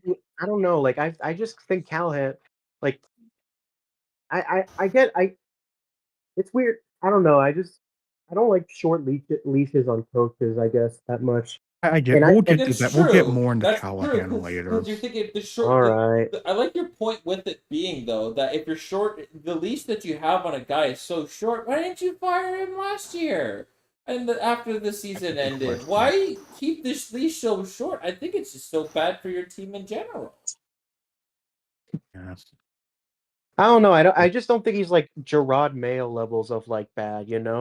I get why he was fired after a year, but like Callahan, I don't know. He just nothing about me like shows like he's like spectacularly like bad. I mean, it's just but on the point because I did bring this up because of the Giants. It's just they need to start showing results very soon because no one is expecting them to have like a winning record or anything. But for the love of God, win some games. Like, please win some games for the sake of your job, for the sake of having a job as a coach for the New York Giants. They got to start winning games, or else those tweets from Rappaport and Schefter are gonna be firing. Yeah. Well, from a team that's pretty bad and a team who won, even though they lost this Thursday, but we'll talk about that next week. Let's just get to teams that nobody here cares about. Well, Chucker will, but there's just nothing for this team. I honestly, I will just say this: Cardinals and Saints was the true antithesis of the if a tree falls in the forest and nobody hears it, does it still make a sound? I guess. Yeah, was this game ever even played? Like, Oh no, this was something that I could have Yeah, fucking for running simmed back on home. Madden. Yeah, this was the definition of a game that you occasionally peer into via red zone. This is the only. Yeah, this is the game where you look at and go, "Oh, I have Alvin Kamara on my team," or "Oh, I have Chris Olave on my team," or "Oh, I have James Conner, Marvin Harrison, Trey McBride, or Kyler Murray on my team." Anyone else, you don't give a shit. The result of this game does not matter. Everything remained the same. Both of these teams just played football, and one of them won. It is the Wait for the most love of the like. game. It is the Yeah. most like Mountain West versus Conference USA matchup of all time that no one cares about. Yeah, dude, you This got to be careful is- saying that though. You're really gonna upset the Cardinal fan. Yeah, you're gonna. No, this is be Marshall. No, careful. this is fucking Marshall versus Nevada. Taken, you're gonna upset Like, who the cares? fucking. You're gonna upset the raccoons that come into these stadiums and watch these games, man. By the way, speaking of the Mountain West, New Mexico is leading UCLA. Good. oh my god. Stop. Oh shit! No. Good. No. Stop. Oh Good. no. This is funny. This is funny. I'm No. sorry. This is funny. Stop. Guys, the Welcome legend of Josh Rosen is growing. Welcome to the Big Ten. Welcome to the. This is not even. This Fucking is not even God, funny. if they This lose is to- Guys, the Pac-12 was depressing. just so had to disband it, you guys. Oh, honestly, God. I kind of want to retract UCLA's invite. Fuck it, make them go independent. We don't need this shit tanking our conference. This is the same conference that's got Purdue, Northwestern, and Purdue is Rutgers. 2-0. And you're gonna finish 3-9. Well, okay, no, maybe not 3-9. I think you guys are gonna finish like 4-8 or 5-7. Okay, settle down there, mister. I pick every college team that has hype moments and aura as my favorite team for that week. You're a Canadian Alabama fan. Don't talk. So And what? Virginia Huh? Tech. Who cares? Why does it matter? I care. It feels like you have to be such a purist for this. Order, It shouldn't order matter in the what court, you cheer order in the for. Order. Holy fuck! Wow, you are mad. You Oh my are God, mad. UCLA fumbled. Oh my They god. fumbled. Oh my God, UCLA! Are you fucking kidding me? Guys, is it You know what? time to put out the clown music? I'm gonna keep it running. I'm gonna take it. I'm gonna mute my mic. You guys have fun. Just let me know when you're done. No, we're good. It's fine. We're doing. Nah, fucking UCLA fumbled. Hell yeah. God, fucking UCLA! You are fucking ass, dude. What the fuck? Sorry, guys. They're so ass. They're giving him bronchitis. Oh shit! I already made that joke. Bronchitis. I hate LeBron James, but yeah, Bronchitis. no one I don't really, really know her. I hardly. no one really cares about fucking. No one really fucking cares about goddamn Cardinals Yeah. Saints. It was a game that was played. Even the transplants who were just like, oh, honey, our team is in Arizona playing the Cardinals. Even they didn't give a shit. Yeah. Oh, when they're you Look at lose Doris. it's under review. I need. It is. Yeah. Yeah, I'm just gonna say UC laughing, honestly. But yeah, speaking to another NFL game, but actually has a different outcome to where we just have to worry if Bryce Young's even the guy. Guys, I think I get it was only one game, but I think the Bryce Young watch is back on. That was rough. And also, you know what else that means because of their opponent, right? Duval. True. Like fucking. I He was too genuinely busy. don't. Sorry. Duval. You. I just I don't get it. I don't get why Bryce Young looked so good at the very end of last season. No, it's He overturned. then turns into a pumpkin. They Aw. overturned it. Boo. Boo. But he fucking turns into a pumpkin this go around. It's just I don't. Bryce Young is so frustrating, man. Why can't he like just either be good or be bad? The thing about last year is that like people were just surprised that he was not utter dog shit. That's how bad it was. That's how like I feel like our expectations last year were on the floor, and that's why he looked as good as he did towards the end of the year. And I mean, to be Thanks fair, to- the thing is, he was playing good games. Like, he played well against the Chiefs. He did what he could against Philly. Like, he was playing good, actual good games out there, and he had some great games to end the year. But at the same time, we've seen quarterbacks that haven't panned out in the NFL.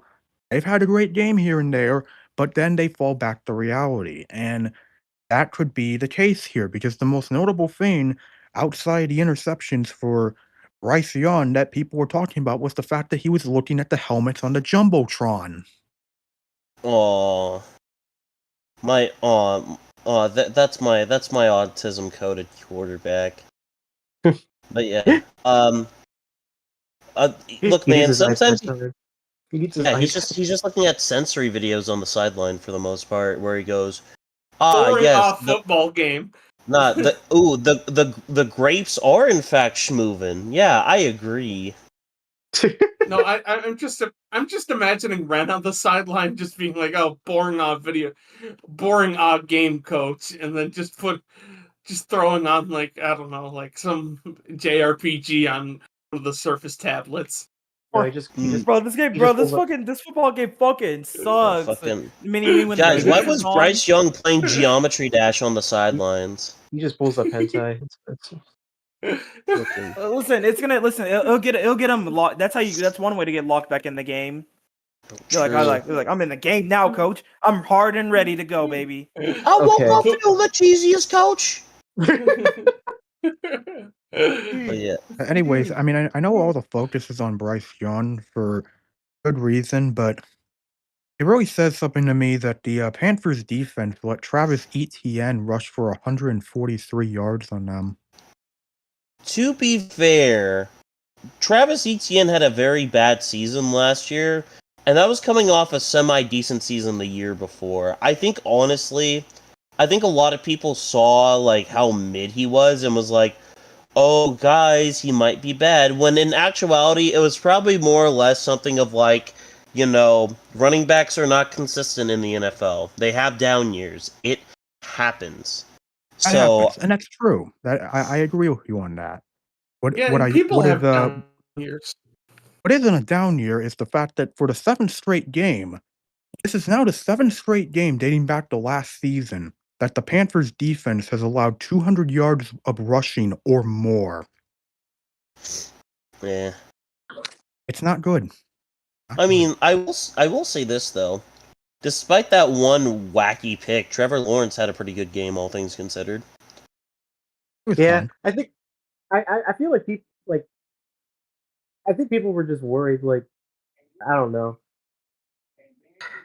Yeah, this week didn't count because there was a major rain delay. So come back week I don't know 2 how to much. see how I don't know how much of it was like really just Doug Peterson's fault for Trevor Lawrence's like stagnation. I But don't know, man. But I feel to like me, as long as he shows like a pulse, like I think he'll be fine. I think he'll be. yeah, to me, it's sort of, you know, at this at this point, you know, like if Trevor Lawrence doesn't literally shit himself on the at midfield, you know, people are going to call that a successful year for Trevor Lawrence. Yeah. Like I said, I think Trevor Lawrence is a fine enough quarterback. It just is very weird that he hasn't reached the ceiling that a lot of people expect. I think he's a perfectly competent franchise quarterback, and I will hold by that opinion. But I don't think he'll be the Hall of Fame first ballot guy that everyone thinks he'll be. He might just be he honestly, he might just be a Carson Palmer, and that's okay. You can be a Carson Palmer in the NFL. See, It happens. you were saying Carson Palmer. I was gonna say Kirk Cousins. Kirk Cousins honestly, Kirk Cousins never had a time where I feel like he was a top 5 quarterback. Carson Palmer had at least 1 to 2 years where you could make that argument. Kirk Cousins has just been a decent long-term top 10 quarterback. Fuck, we're ruining us football games. But yeah. Well, speaking of, let's get to the one of the other games that kind of happened that relates to another team. The Las Vegas Raiders. Guys, I think someone said it the best. Geno Smith is the most ethical hooper in the most ethical hooper for quarterbacks in the NFL. What does that mean? I guess it's my time to talk about this because I got to watch Raiders versus Patriots. It was a decent enough game for what it was. And as I've been predicting for a while, the Raiders were able to get their revenge on Josh McDaniels. And for the Raiders, you got to be very happy about that. Geno played well. It was a very good game for Geno. He started off very strong with an opening drive touchdown. And granted, they were marching down the field. They were marching down the field on the second Raiders drive before Geno threw a pretty bad interception where he was trying to get Brock Bowers, but there were 3 Patriots in the area. And yeah, it was a pretty bad interception. But outside of that, because it was outside of that, because the first half very, very much was a feeling out process for both teams. But in the second half, Geno locked in, and the Raiders overall, I mean, it was a strong game for Geno. Ashton Jeanty didn't really do much. He only had 38 yards, but he did get a touchdown, which for his first game, you love to see. And, you know, guys were going off for the Raiders in terms of the weapons department. Jacoby Myers had 97 yards. Brock Bowers had 103 yards, which, by the way, big development on Brock. He did not practice today. So I don't know what's going to happen with Brock Bowers because I was pretty sure, I was confident that they took him out because it was raining. It did rain in the fourth quarter, which is why I figured that, okay, them taking him out of the game was just a precautionary measure, but perhaps there's something more to that than just what I imagine. Oh, I will say, in the fourth quarter, Michael Mayer did pretty well in Brock Bowers' place in the late stages of the fourth quarter. Like he did pretty well, and on that final drive for the Raiders, like he played a key role on that drive for the Raiders in putting New England away. Not If to I may mention say- too. Go ahead. If I may say something, when it comes to the most important department, Pete Carroll has not lost a step, and I'm of course talking about the way he aggressively chews that gum on the sideline. It is, Mhm. he's still got it. Not to Yeah, mention he's still too, got it. Dante Thornton, you know, the guy that everyone's been memeing about on TikTok, of like, oh, he could be the next Calvin Ridley. I will give him this. He came up with a very clutch first down reception on 3rd and 20. Heck of a catch. Yeah, he did well for his first game. I guess in terms of any like concerns I had about what I saw, Raiders O line had a rough game. it had a pretty rough game, mainly because I know Jackson Powers Johnson had a pretty rough game, and he also didn't practice, so there's a chance he might be out for Monday against the Chargers. And I will say, because I did highlight this when I talked about the Patriots um, during the AFC East preview, I said that their pass rush, which was horrible last year, would be a lot better because they invested a lot into it. And seeing what I saw on Sunday, yeah, it's gonna be a way better pass rush because they were breaking through that O line a lot. Like Gino got sacked 4 times, and especially in like especially in the first half, it really felt like there was a lot of trouble handling the pressure that New England was bringing to the Raiders. But thankfully for the Raiders, they were also able to do that to New England because they were able to sack Drake May 4 times, and that front seven had a great game out there, not just in terms of getting to Drake May, but they completely shut down the run game as New England wasn't really able to run the ball that effectively, which considering that I'm expecting a lot from Travion Henderson and Ramondre Stevenson together, that was a that was a great job by Patrick Graham and the Raiders defense to effectively handle that. And it's just I still have a lot of questions about still have a lot of questions about the secondary for the Raiders, but their front seven looked damn good out there. And Jamal Adams had a great game as linebacker. How about Jamal Best in the Adams? nation? Question Perhaps. mark? Look, Jamal Adams' linebacker resurgence might be crazy, but you want to know what isn't crazy? Fucking the Dolphins. Because you want to know something? They're not crazy. They're bad. Danny They're Dimes bad. is winning regular season MVP. Danny Dimes, baby. Danny Dimes Indiana is back. Jones, baby. Indiana Jones is going wild, bro. Hey, watch out at AFC South, bro. Danny Dimes about to have his Sam Darnold era, bro. Get ready, bro. Danny Dimes put in that work on him. Listen, we knew Miami was gonna be, pretty not that good, but we didn't even think they let Daniel Dimes look like prime Peyton Manning out there. Fucking actual. If you want a team that's in hell, holy bro, the Jets and Patriots may finish with a better record than Miami. Bro, Danny Dimes raised them up, bro. Damn. If you want to know how bad the Here's game was, Zach Wilson was throwing the football. Yeah, here's a would you rather. Would you rather, be a part of that Miami Dolphins team or be a casualty of the Byford Dolphin incident? I don't know, but I will say this: I want to say, I'm going to be announcing this.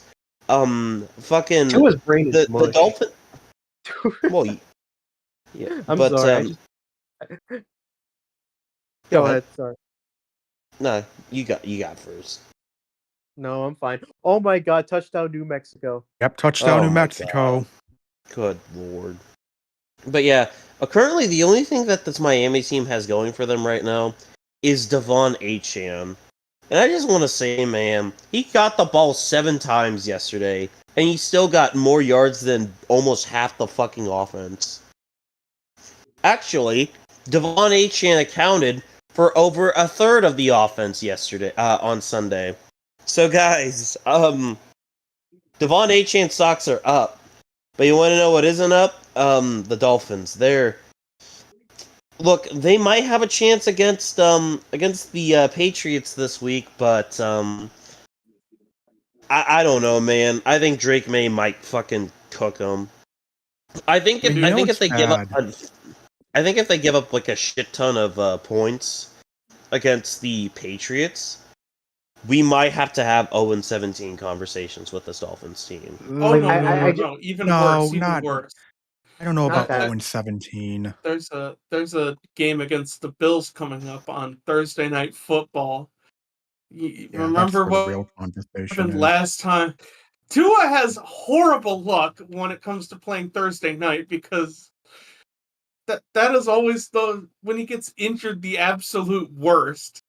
Two So- is like genuinely Tua's brain like mush now. Like his brain is like probably like pudding. I think. No, I best- think no. Pudding has good consistency, and Tua does not have that. And he does have good consistency. He's consistently bad. Oh, how? No, back. no. Our Saints fan is It's back. good. Would It's you good. like to? It's good consistency to turn the ball over. That's the thing. Like, look, I will say this: 0-17 is not happening because if the 2023 Panthers couldn't go 0-17, then the mark right now is 2 wins because that's the worst a team has been in the 17-game era. Now, I was correct. I have been predicting that this Dolphins team is going to be terrible, and what we saw last Sunday does not inspire anyone to say otherwise. And it's just, I mean, like I'm more just wondering, like the fact that you had to have a players meeting after week 1, that says a lot. Like, the fact that you had to do that after the first week of the season, like, oh man, what a week, Captain! It's been 1 fucking week. Like that is literally where the Dolphins are right now. And I am asking myself, considering that, what do you know? Another headline has another controversy has featured this man. I'm questioning how the hell Tyreek Hill is still on this team. Nick, have you considered that Tyreek Hill is very fast? Yeah, but like he literally told the team to fuck off but in Nick- the offseason. How I do not care if he's a I don't care if he's a cheetah. Okay? But The Nick, thing is have that, you like, considered how fast he is? Have you The really thing is that, considered how like, fast he can go be You know fast what might elsewhere. be? But You know what might be a more appropriate? But the thing is that, like, you who know. would want him right now? You know, he's a I 30. don't know, the he's like, Steelers apparently. he's a receiver in his 30s who hasn't been like catching the ball like that, like at this point. Like, Well, I know feel like one team who's done Tua, that. I know like- one team that's done that recently. Who's traded for a washed-up wide receiver in his 30s in an effort to fix a broken wide receiving core. The Kansas City Chiefs. Yeah, Chiefs. I've heard rumors though, and I only saw this because I saw 3 and 5 mention this on the dumpster fire. What if Tyreek goes to the Steelers? Oh. No. Oh my Don't God. bring up a good I don't time. think Him he'll and go to the Rodgers. Steelers. Oh my Oh my God. God. Him and Rodgers together? That sounds like hell. That sounds like. Honestly, And I don't Arthur think it- Smith in the mix. I don't think he goes there. Honestly, I think the more funnier option is you know where he goes? I think he would go to a team that really could need some wide receiver help, and who would be really desperate to just throw everything at the wall just to get another weapon, so that way they're just in front. Guys, I have an idea. What if Jerry Jones is playing the long game and is using that first round pick to get Tyreek Hill from the Miami Dolphins?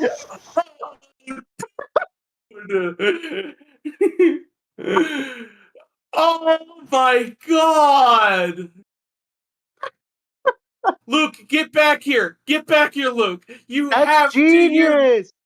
That's dude. Look, I'm just saying, guys, you see the vision, right? Oh, They needed God. someone who's been in It Pro would- Bowls. Tyreek Hill has been in a ton of them. It would be a Jerry Jones thing. It really would be. Oh my God! Think about it. Dude, You wanna his know what- you ego wanna know would what's gonna fill happen? All of Jerry World. Miami's already considered that they're going to tank for the season. So they go to the table for the Dallas Cowboys, and Jerry Jones pulls up to them, and he goes, "Well, I like that Tyreek Hill feller, and I think after that close game against the Eagles, I feel like he can really make a change on this team." And the Dolphins, I'd like they're, to they're buy just him. yeah, they're just like incessantly giggling like a bunch of schoolgirls behind the like behind the line, like they're prank calling him. Like they just pick up the phone to be like, "Hey, how much would you offer for Tyreek Hill?" Tee hee, and then they're just having their hand over the phone and they're just holding their breath. And then CeeDee Lamb and one of Green Bay's first. Dude. No. They would keep CD. He goes on the line and he's like, "Well, how much did you trade for Tyreek? 2 first-round picks." "Well, I just came into the running of 2 first-round picks. I would like Tyreek Hill for 2 first-round picks. How does that sound?" And then in the other room, you could just hear the popping of champagne uncorking in the background. Like, they've already just preemptively decided that they're going to give him away. And you want to know the best part? The best part is? The trade happens, next day Tyreek Hill gets arrested.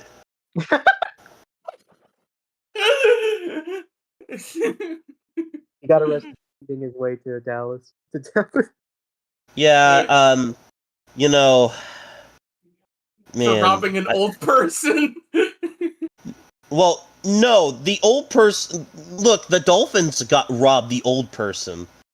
It's not their fault that they're being given something on a silver platter. I mean, I'm just saying. But yes, this is all just me predicting the future now.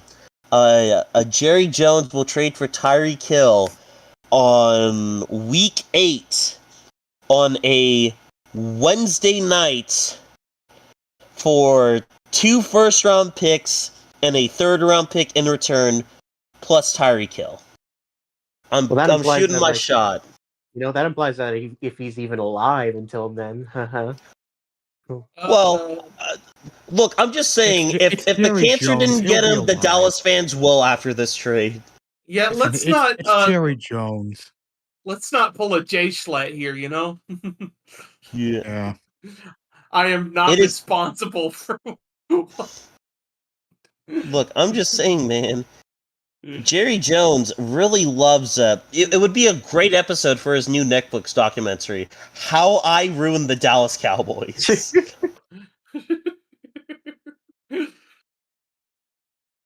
But yes, all this being said, Daniel Jones is currently a better quarterback than Dak Prescott. Moving on to our next game. Up next, in the status of close games that kind of don't mean much, but I guess in this case means a little more. Cincinnati and Cleveland. Are you saying guys, I don't think Joe means more? Hashtag it just means more. Guys, I don't think Joe Flacco is honestly that bad of a quarterback. Still, he didn't have a bad game stat line wise. Well, on the stat line wise, he would probably say he had a bad game, but he played fairly decently against a very stout Cincinnati defense on the pass rush side.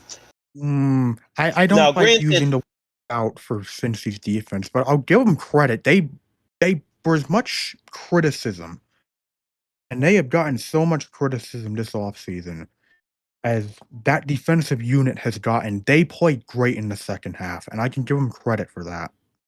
Joe Burrow had 4 yards. The entire Bengals offense had 4 yards of offense in the second half, and they still won. But yeah, maybe Lou Anarumo was that bad. I guess I know that the Bengals always start off cold, but getting stymied by the Bengals by the Browns defense, you know, I don't like. I mean, the Browns defense is good. It's the main reason why they made it to the playoffs. Like that one year when Baker. Yeah, it's the 1 year why they made the playoffs when Joe Flacco was there. Yeah, I think more or less the issue is, I think honestly, for the Bengals, it is kind of shocking how you only scored 17 points against the Browns. Like, with all those weapons, you barely managed 17. But I get week 1 Bengals as a syndrome and all that shit.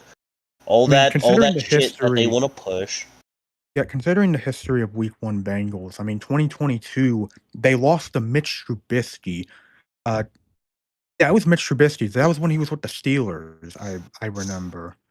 Oh, yeah. 2023, they Mitch lost to Trubisky Deshaun Watson. is actually 2-0 against the Cincinnati Bengals in his career, guys. Guys, is he 2023, elite? 2023, they Is lost he? to He's the MVP for a reason. True. yes, he is. 2023, they lost to Deshaun Cosby, and 2024, they lost to the Gerard Mayo Patriots in Week 1. This is the Bengals we're talking about here in terms of Week 1. By the way, Mitch Trubisky, the only quarterback of the 2017 NFL draft class to win a game this week. Did you guys know that he's never thrown a pick six? Did you? I didn't. Well, they I don't did call know him that. Mitch Pick Sixby. Well, they don't call him Mitch Pick Sixky. There we go.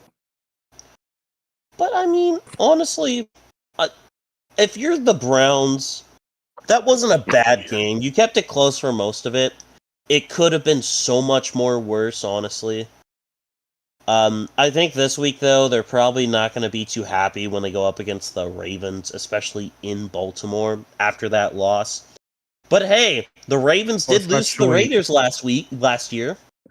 Well, especially after that, a certain Browns defender talked shit about Derrick Henry. Guys, I don't think the 6 of us could tackle Derrick Henry. If we were given like 7 days to advance and we knew exactly where he was running, I don't think any of us could.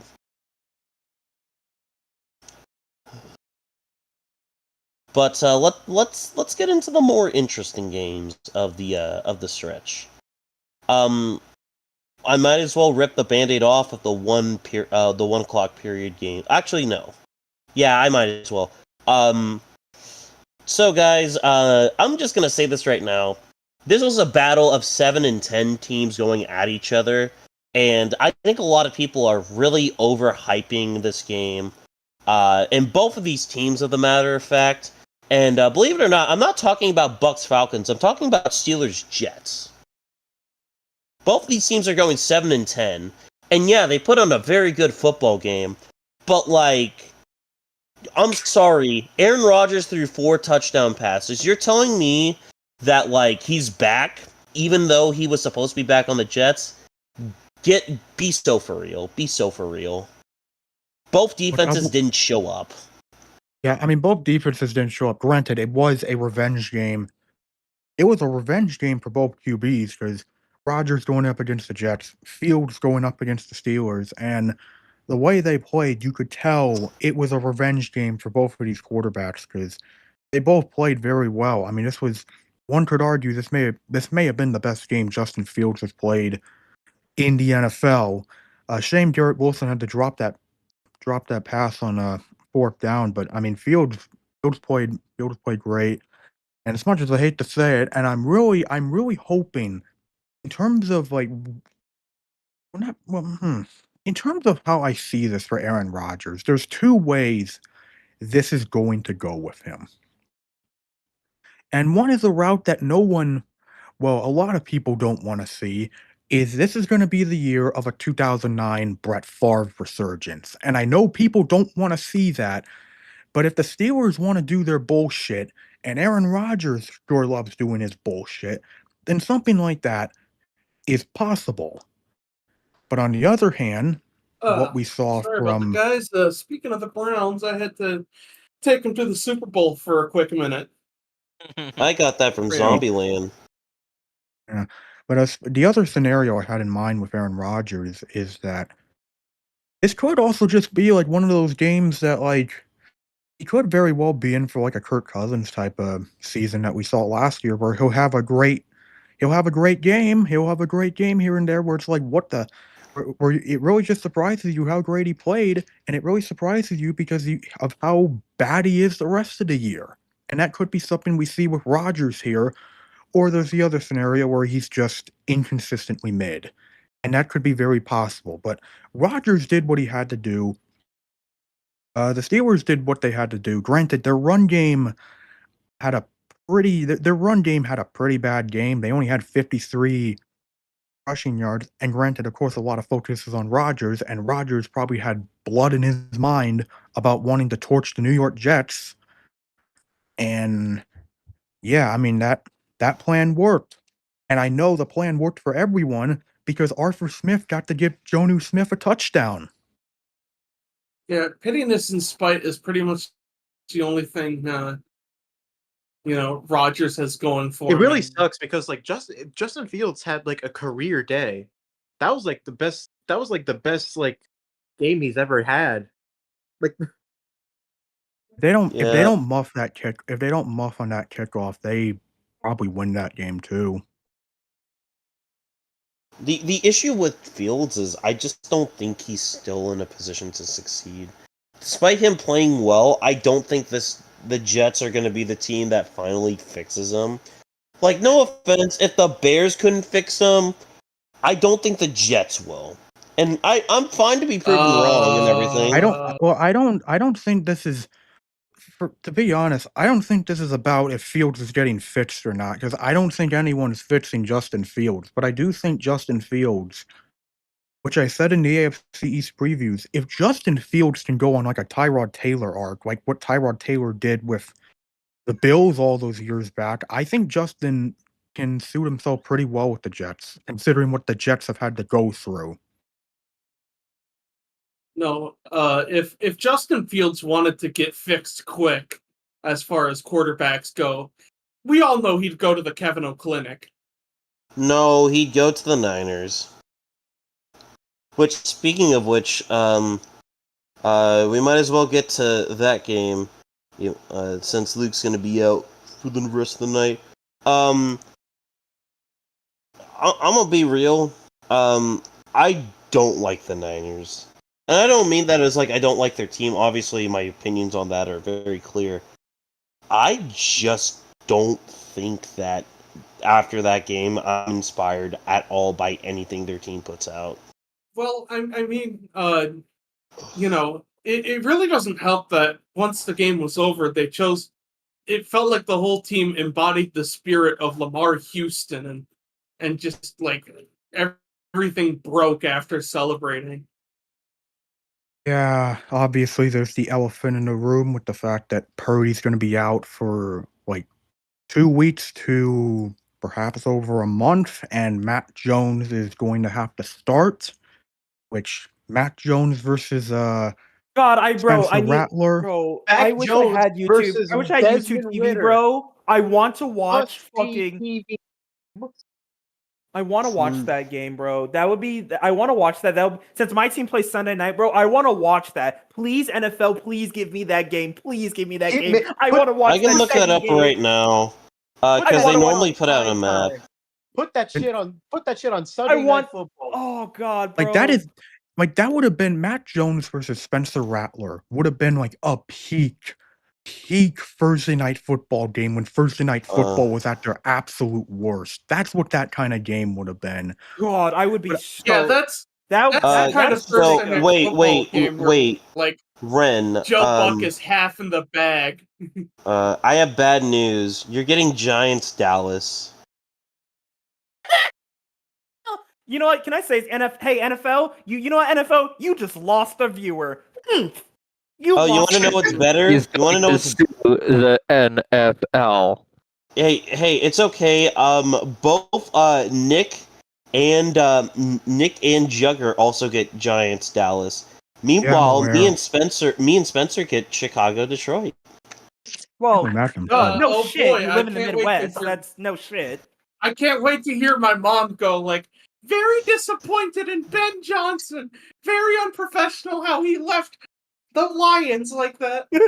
so kind with it, you know. Okay, you're not a very nice guy, you know. Do you think they'll boo him? Do you think they're gonna boo him? They're booing him. Yeah. In Detroit, they booing that nigga. They booing him. They is so booing him, bro. If they booed Stafford, they're booing Johnson. If they boo Stafford, bro.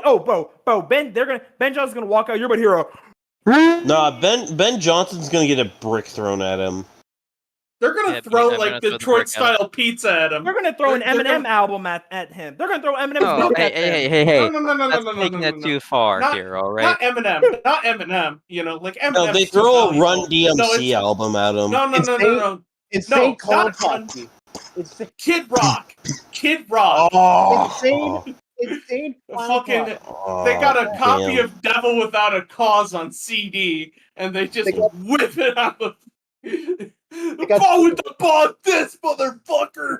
What was the bad reputation? I don't remember. Yeah, bad reputation or something. I don't. Yeah. Look, they'll throw. Look, they're gonna be throwing shit at Mr. Johnson, but Looks like the best place to catch 49ers versus Saints where you're is at in the would be Bay Area, or if you're in fucking New Orleans. or I'm gonna be- Pensacola. Yeah, I'm going to be honest. With how much we're talking about Ben Johnson, maybe we should just transition to what the Lions were doing this past Sunday. Oh yeah. I want to get to that real quick, but I feel like we've been missing like one of the good games this week, and that's Buccaneers Falcons. I'm only doing this because God and Emeka Mbuka and Baker Mayfield have chemistry for no fucking reason. Yeah, and you know, the genderqueer icon himself looked pretty good too. Listen, The they-them quarterback is... people talk about a pocket passer or a scrambler. Nah, you need to get one of them they-them quarterbacks.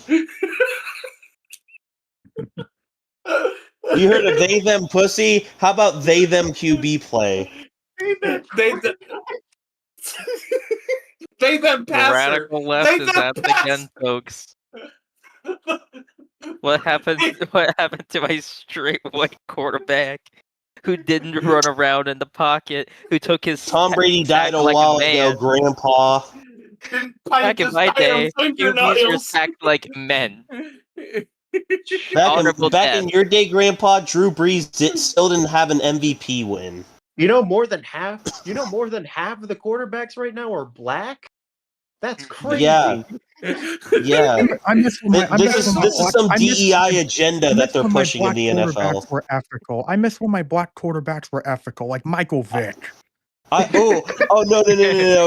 forget. Oh my god! I just remembered. I remembered something from a while ago from like a fucking article. That Donovan plays the game the right way. That Donovan Michael Vick was the first. No! I'm not even joking when I say this real quick. In the pocket.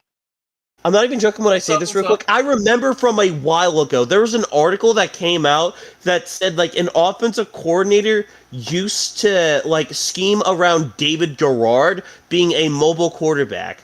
Guys, David Garrard never ran the ball. And you want to know their reason why they said that? Because he's got a little spunk in him. We all know he's gonna be running. He did not run that game. He's a little spontaneous. Yeah. Guys, Unlike that. Unlike you know, that Adam Thielen fella, a real lunch pail blue collar guy, a real gym rat, just real scrappy, a little bit of a spicy cracker. All right, he was also, you know, he put salt and vinegar on his chips. All right, you know, real sneaky athletic. Plays the game the right way. You know. Yeah, and then not like one of these fake fucking, like, not like one of these DEI quarterbacks, like Caleb First one Williams. in, last one out. First one in. True. Nah, he's not a real true American quarterback. Like QB from Nevada, Peter Griffin for the fucking Montreal Crocs. That is a subtle nod to the thing that we did earlier. But yeah, I will just say this outright right now. Fucking Michael Penix looks good, man. I think he might be something. He just, I'll tell you this. He just needs to have the ball last. Or, well, he needs to have the ball last and a kicker who is consistent. And, maybe he will. Maybe they just need to find a new kicker from the factory. That's what they need to do. I mean, hey, the Bears found a new kicker, broken. Unfortunately. Yeah, the current kicker's broken. Just get a new kicker. Well, It's because their general manager is just like, yeah, whatever. I don't believe you. Passer is passer. No such thing as they them passer. Look. I'm just gonna say this right now. I don't see color in my quarterback. I see passing yards and touchdowns.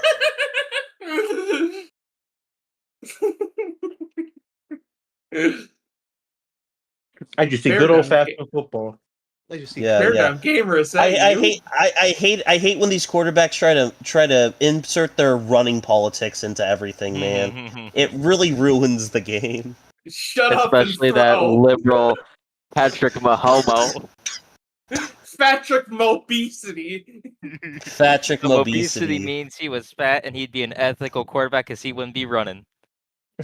My quarterbacks used to be fat my quarterbacks used to be fat, couldn't run, and threw the ball down the field 50 times. Granted, it didn't matter if he caught it or not. Granted, it didn't matter if it was an interception or a touchdown or not. Whatever. But we yeah, used to throw 50-yard passes like men. whatever happened to the gunslinger, you know? Whatever happened to that? Whatever happened to True. just chucking it deep? Whatever happened? You know, Whatever happened to the Rex Grossmans of the world? Whatever happened to the Brett Favres of the world? the Ben Roethlisbergers. Back They all then, did when not you very- could they throw already a did very- ball, back then you could throw a ball and men could be men, They did a little thing called. and there wasn't an back in the attack day on when football rape was masculinity. I'm sorry. What? Back then, when you could be a football masculine instead of this woke nonsense called painting your This fingernails. they them panics nonsense. Woke garbage. We have fun here. We have fun here. Unfortunately, guys, the wide left wants to cancel us, so we might have to stop this. We might have to stop this segment. Real Americans know you got to kick down the middle, maybe curve a little to the left or right, Well, but you always have to. folks, we have a savior in the NFL headquarters. The Darnold, folks. He still plays football the old-fashioned way. He's gonna make football great again. 29-year-old quarterback still serving up picks and turnovers the old-fashioned way. Wait, Like oh you my wouldn't god. believe, folks. Many are saying this. So true, Well, folks. guys, believe it or not, I have a whole gold mine of jokes that I will now be going over because at this point, I made them the other day, and I'll be damned if I didn't let them go to waste. God damn it, where the fuck are they? Come on. No, he's got jokes. Look, guys, I'm just saying, Kamala, Willis, got robbed by dirty JJ Vance. They were winning by a lot, and then they weren't winning at all. Personally, I think the G Cubis and JJ Vance rigged the game for a new disenfranchised QB. Deshaun Watson got baptized in Israel. He was out there throwing to Adam DeSantis for handouts. Huh? Healing. Hey, yo. I will say this: Loser Love once again uses his money to pay off the NFL reffing committee and gerrymandered the calls to go in his favor once again. How sad. And once more, Terrible Trevor used the government to activate their weather machine to put the game into a weather delay because he couldn't win without a little timeout. MAGA Bosa heard that gingers were black and had to test it out against Sam Darnold. That's all I'm saying. Chat, this is the most inspiring speech Taegan has given since we've made it. Oh, guy, this reminds me of the time I was on a 9/11. The wide right only believes that QB should be pocket passers. That's all I'm saying. That's all I'm saying. Fucking Fucking, The we radical fucking left made and their it. violent. The radical wide left. Mm-hmm. The wide left folks, all right, and their violent defensive schemes that sack my beautiful quarterbacks. True. I'm just saying the wide left believes Lawrence in is a shell terrorist. I'm willing to say it. I'm just gonna say this now. This fake woke nonsense known as two shell safeties. This is horrible. This is ruining our game. We need to outlaw this. It's bad, folks. Anywho, that was pretty much the same amount of chaos that happened in Brian Bucks and Flores, Falcons. folks, all right, he is a dangerous radical. All right, his dangerous blitzing rhetoric. It is injuring our quarterbacks. It is Ren, chewing up our defensive lines. Ren, did you have anything Offensive you lines wanted are to crap. say about the game? This team, genuinely, sometimes I wish I was suicidal, bro. I would have been gone, nigga. This seems fucking the same old shit, bro. Genuinely, like, I watched this shit and I'm like, dude, why? Because every inch of hope I give you. See, you know what, chat? And this is great to coincide this. Now I gotta stand up for this so I can get into this. The Atlanta Falcons remind me a lot of Junko Hiroshima. She wants to give those young fans down in Atlanta, Georgia, the hope that, oh shit, I got a new quarterback, defense looking a little different. Hey, maybe we do that, and then they just crush it with despair, man. This shit is tough, bro. I fucking got a headache just watching the game, bro. This shit was like, I'm like, it's like, damn, this team could be something. It could be something. And then Guys. it's like, fuck. Guys, What? chat. What? Falcon Bronpa. Falcon Bronpa. Listen, this team's like, God, it sucks hearing other people talk about it. It's like, genuinely, I think like this team can be so better. Just so can be better. Like, I feel like all the talent is there and everything is there to, make it big. But fuck. And you know what? Young Wei Koo? Just because of that, I'm not eating no more Korean food. You have ruined Korean food for me. Fucking with your fucking Bro has to missing the eat kids. Japanese from now on. Fucking, you know what? Maybe I'll get a respectable kicker like I was gonna say Like Justin Tucker, but I'm not saying that. I don't want that. You know what? Hey, we can give you Jake Moody. We can give you Jake Moody. We can give you Jake Moody. Jake Moody may suck, but Moody. you know what? At least hardworking, fucking, I don't know what ethnicity is, but you know He's what? white. Okay, a Quite at hardworking Michigan. white guy. And you know what? You actually fuck it. You know what? You know what? We need to invest in some black kickers. All my black folks out there, they're gonna start kicking the ball, bro. I've never. I come to think of it, I have not. I don't think I've seen a black kicker. We've had a black punter. Marquez. No. Mark.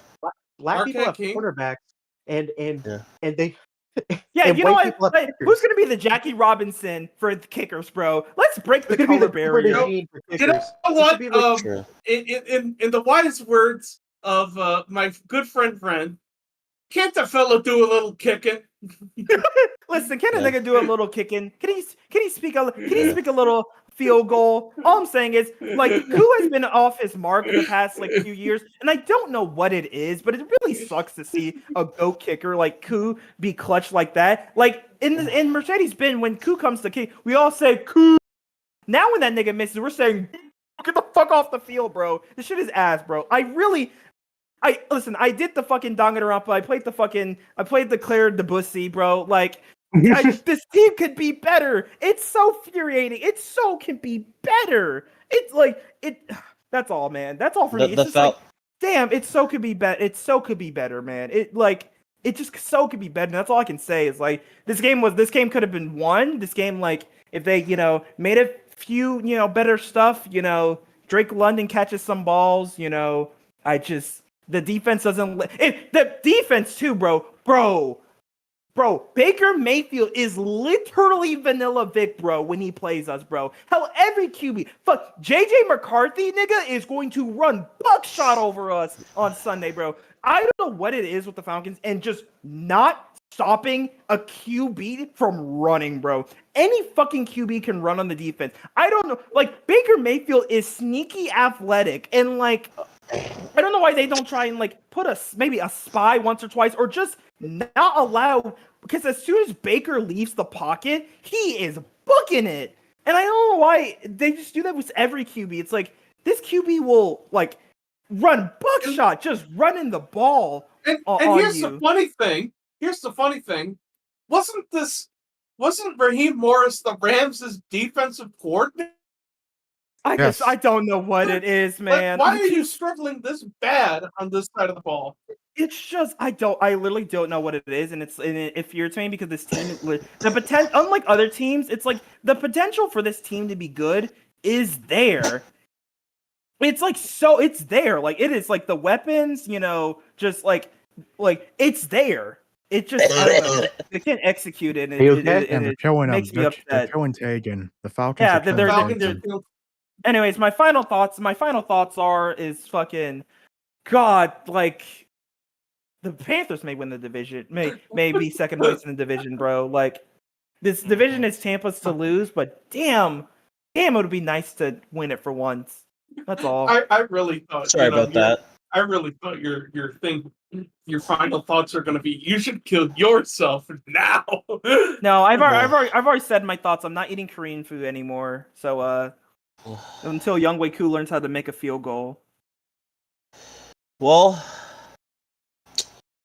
before I fucking throw up, let's get to the other games. Well, let's get to one of the more boring games, Titans Broncos. I got a boner. That game told me absolutely. It inspired absolutely zero confidence in Bo Nix for me. It was a rough one for Bo. It was really bad. But you know what? To his credit, Bo Nix wasn't the worst part about that game. The worst part about that game was watching Cam Ward do everything he can and get no help at all, to the point where I look at the timeline and I am seeing not just Titans fans, I'm seeing just people in general who are taking a glance at the Titans game, and they are begging on their knees for someone to help Cam Ward, because there was no help in sight at all for Cam Ward against Denver. It was genuinely pathetic. It was actually pathetic how bad the Titans receivers were in that game. And, you know, it was kind of hinted at earlier that he would get brought up, but, like, I'm... What the fuck does Brian Callahan even do? Like, I'm sorry. The fact that you don't fucking understand a rule when you should have challenged a catch that was clearly a catch, but because you don't understand the rule, you didn't challenge it, and that ends up biting you in the ass. And not to mention, whatever in God's name, that screenplay towards, like, the end of the first half, that whole entire drive that ended up giving the Broncos a chance to do something before the half. There's a reason Titans fans fucking hate this guy. There's a reason Titans fans want him fired. And God, he infuriates me. Even as I'm not a Titans fan at all, but Brian Callahan genuinely infuriates me. Because what does he do? What does he even know what he's doing here? What does he even do? Okay, he is the. I still can't believe he got a head coaching gig after being, one of the worst coordinators for the worst person to ever fall off of the McVay tree. Like, wow, you coordinated with Zach Taylor, but let me hire you. It's funny. The funny thing is, it's funny how, for as much shit as people give Zach Taylor, that offense has improved since Brian Callahan left. Is that a coincidence? I don't think it is. Like, there's just... Oh my God, the Titans are fucking infuriating, because their defense did what they had to do until Well, I would say their defense did what they had to do, but there was a shit ton of penalties that they were really taking. I know Jeffrey Simmons took a very inexcusable penalty, but let's look at this. Oh yeah, actually that's another thing we can talk about with the Titans. Discipline. They had 13 penalties for 131 yards. It's bad. It's bad. It's bad. I'm hoping for the best for Cam Ward because I have high faith in him. I have high faith in Cam Ward, but good God, he's going to have to survive this season. Yeah, I will say it is nice seeing him play good after my prediction of that he would just be like, yeah, just like interpret the fact that nobody talked about him as like hate, and that's like bulletin board material in and of himself. I'm glad I kind of got that right. Yeah. It's just everything around him that sucks. Yeah. I mean, I expect Calvin Ridley will get going at some point because he's doing the same stuff he did last season, where he did next to nothing to the point where I'm comparing him to a jar of mayo. But he'll get going at some point. It's just that was for a week 1 game for that offense, that went about as poorly as it could have gone for the Titans. Coach Patrick, is Mayonnaise an eligible receiver? No, Patrick, Mayonnaise is not an eligible receiver. Horseradish is not an eligible receiver. Okay, now if we make big passes, people might think we're good. Everybody ready? And a 1, and a 2, and a 1, 2, 3, 4. Oh no, it's a pick 6! Disaster! But yeah, okay, new idea. If we play really small ball, nothing but checkdowns. Maybe no one will notice. Maybe no one will notice how shit we are. That's just the Army Navy game. That's just the. Oh, true. Until the army gets their shit together, it's not going to be the Army Navy game. It's going to be my taxes versus my taxes game. We could be having better public transit, but no, you viewer right now are funding that game. Our hard-earned money funded for Tarleton State to beat their ass. Yeah, it's rough. Look, man, don't you worry. They immediately went on another bombing raid of Gaza to make up for it. Speaking of the air raid offense over there, man, Speaking of bombs, Rams Texans. Man, did that game bomb. Yeah, I'm gonna just interrupt here. That 4 p.m. slot of games, like I'm on Red Zone, so this is like the peak, crackhead NFL watching experience. All right, but that 4 o'clock set was a snooze fest. Not one interesting game. You had the 1 o'clock, which is just a line of Coke. All the night games were at least interesting at the lowest. With no offense, the Bears-Vikings game, but we'll get into that. But we have the chaos of Thursday Night Football. Then we have Friday nights, Devil Magic versus the redeeming power of the Chargers savior, John Harbaugh. Jim Harbaugh. Jim Harbaugh, shoot. It's close enough, okay? Give me a B-. Say Jim John and just keep it moving. Jimmy John. Look at the John, don't Jimmy worry. Johns. Jimmy John Harbaugh. Yummy, anyway. Jimmy John's lightning fast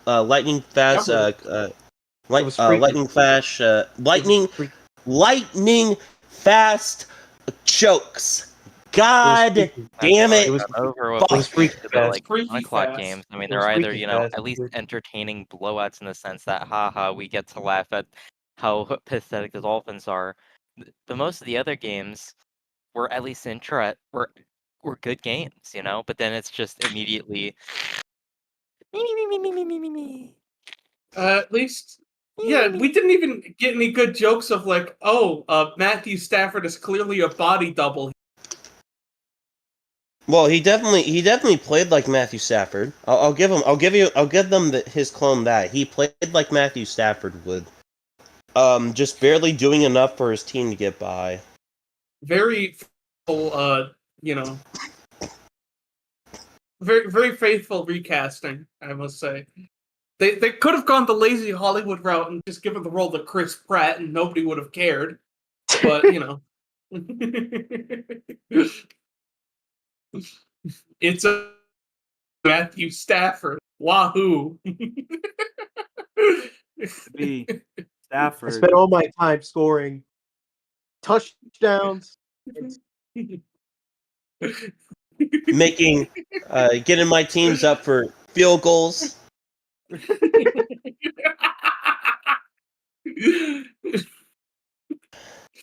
Wait, does that mean Puka Nacua is Charlie Day? No, Dwayne Johnson. Oh. No. Dwayne Johnson? No! Well, they're both Polynesian. It works. They both. I guess. I guess that, damn. I guess that makes Tyler Higbee fucking Charlie Day. Honestly, Tyler Higbee does kind of look like Charlie Day, now that I think about it. But yeah, Dwayne the Nakua Johnson. Pookie, Dwayne the Nakua Johnson. But yeah, honestly, Stroud had a bad game. That was rough. It was rough. I mean, it was just another case of Texans defense doing everything it could, and the offense just doing nothing. Yeah, fucking Nakua only got like 3 receptions from the last game, and he was only targeted 5 times. I'm very surprised that he gave that much faith into his young targets. Like fucking Jaden Higgins. Wait, not Nakua. Nico Collins, you mean? Yeah, Nico Collins. That's what I meant. Yeah, Nico Collins only had 5 targets on the day. Like, he pretty much shared the rock with everyone else. Like, Justin Watson had 2 targets, Jaden Higgins had 3, Stover had 4, Schultz had 5, and Xavier Hutchinson, who led them in yards, only had 2 targets. That's my Cyclones Pookie Bear. It's just very interesting. And I was talking about this with Kamane last night, and I think Nick was here. Maybe, I don't remember. But I don't have a lot of faith in this Texans team. I don't know if it's just CJ Stroud. I don't know if we just overrated CJ Stroud again. I don't know if it's another internal issue, or maybe just the defense is kind of lacking, or like what? It's clearly not the defense; it's the offense. Yeah. Clearly. Right, yeah. But it's just like, I don't know if it's rough. I'm very surprised to see this Texans team. And I look at it and I'm like, if it wasn't for the Titans... Josco is right. Another important note, O-line. Yeah, they're bad. But like, even last year, Stroud had a bad O-line and he looked... no, he wasn't good that last year. He was okay. As somebody who has suffered through him trying to play O-line, why did you pick up Ed Ingram? Why? Did you seriously think that would fix your issues? Ed fucking Ingram? Clearly, speaking of Josco, he also said Puka is Seth Rogen. Oh! Touchdown me! No, Dalton Schultz is Seth Rogen. He looks more the part. He looks like a guy that you'd get high with. But yeah, I feel like with the Texans, though, I think Monday is going to say a lot, because, not going to lie, for as bad as their offense looked, Monday against the Buccaneers is a game where the Texans It feels like a game where the Texans, it will say a lot about the offense because, I mean, last time the Texans and Buccaneers played, they put on an absolute classic. So who knows what's going to happen with that Monday game, but that game will say a lot about Houston, in my opinion. Yeah. But, well, it's finally time to address the elephant in the room. That Lions I'm game not was that fat. that Lions game was guys, I'm sorry, but Jared Goff looked kinda bad. Jared Goof. I mean, the thing is Jared that, like, Goof. the thing is that, like, his completion was good. His was fine, but like, that was mainly because, like, all he was throwing was screens. You know? Yeah, 10 of those to Jahmyr Gibbs. Not to mention, too, Jared Goff threw the ball. Granted, he completed a couple passes over 10 yards, but even then, he went 5 for 9 for passes over 10 yards, which isn't exactly amazing. It's not bad, but it's not great. Like, most of his passes, Holy he crap! made It's 30. 100 degrees in Arizona. Jesus. Like, most of his throws were, like, between, behind the line of scrimmage or between, 0 to 9 yards. So basically, anything from the 10-yard line behind, he was just dinking and dunking. And as much as I want to talk about Jaden Daniels and how much, I want to get into that, it is just very interesting to look at this team and just the game plan that they would do it. They didn't really throw it deep, and that kind of surprised me. You would expect Jared Goff to at least throw like a 30 or 40 bomb, but no, he only attempted one pass over 20 yards, and that was only like a 22-yard pass. It's insane. Green Bay was a played a little fucking hell of similar. a game. I'll give them that. It was a little similar to a certain game we saw yesterday, but it really felt like the Lions' offense just they couldn't get going to begin with. They couldn't get going, and it felt like they were playing scared. Like they just could not figure out the Packers defense. It was like they got kneecapped. Yeah. How much of their team relied on like Ben Johnson and Aaron Glenn? Like, they needed them that badly? They like. I mean, I think We'll this find week will out. really show, but I do think at the very least the Ben Johnson and Aaron Glenn effect was missing. They were not great. They weren't bad, but they definitely did not play like a Super Bowl contender, and someone else did.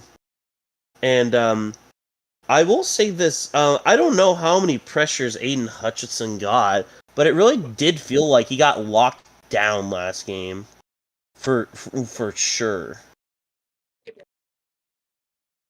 Well, It you know does the say he had Packers. one quarterback. He had one quarterback hit, but outside of that, I don't think he really did much.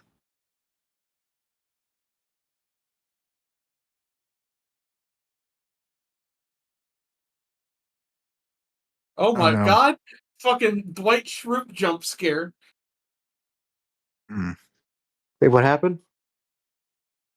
Somebody had a big cutout of Dwight Schrute's head at the No. Arizona game. It's yeah, Yeah. college antics. I don't like. Yeah, I think the Packers are good. I guess. Damn it! They're definitely good.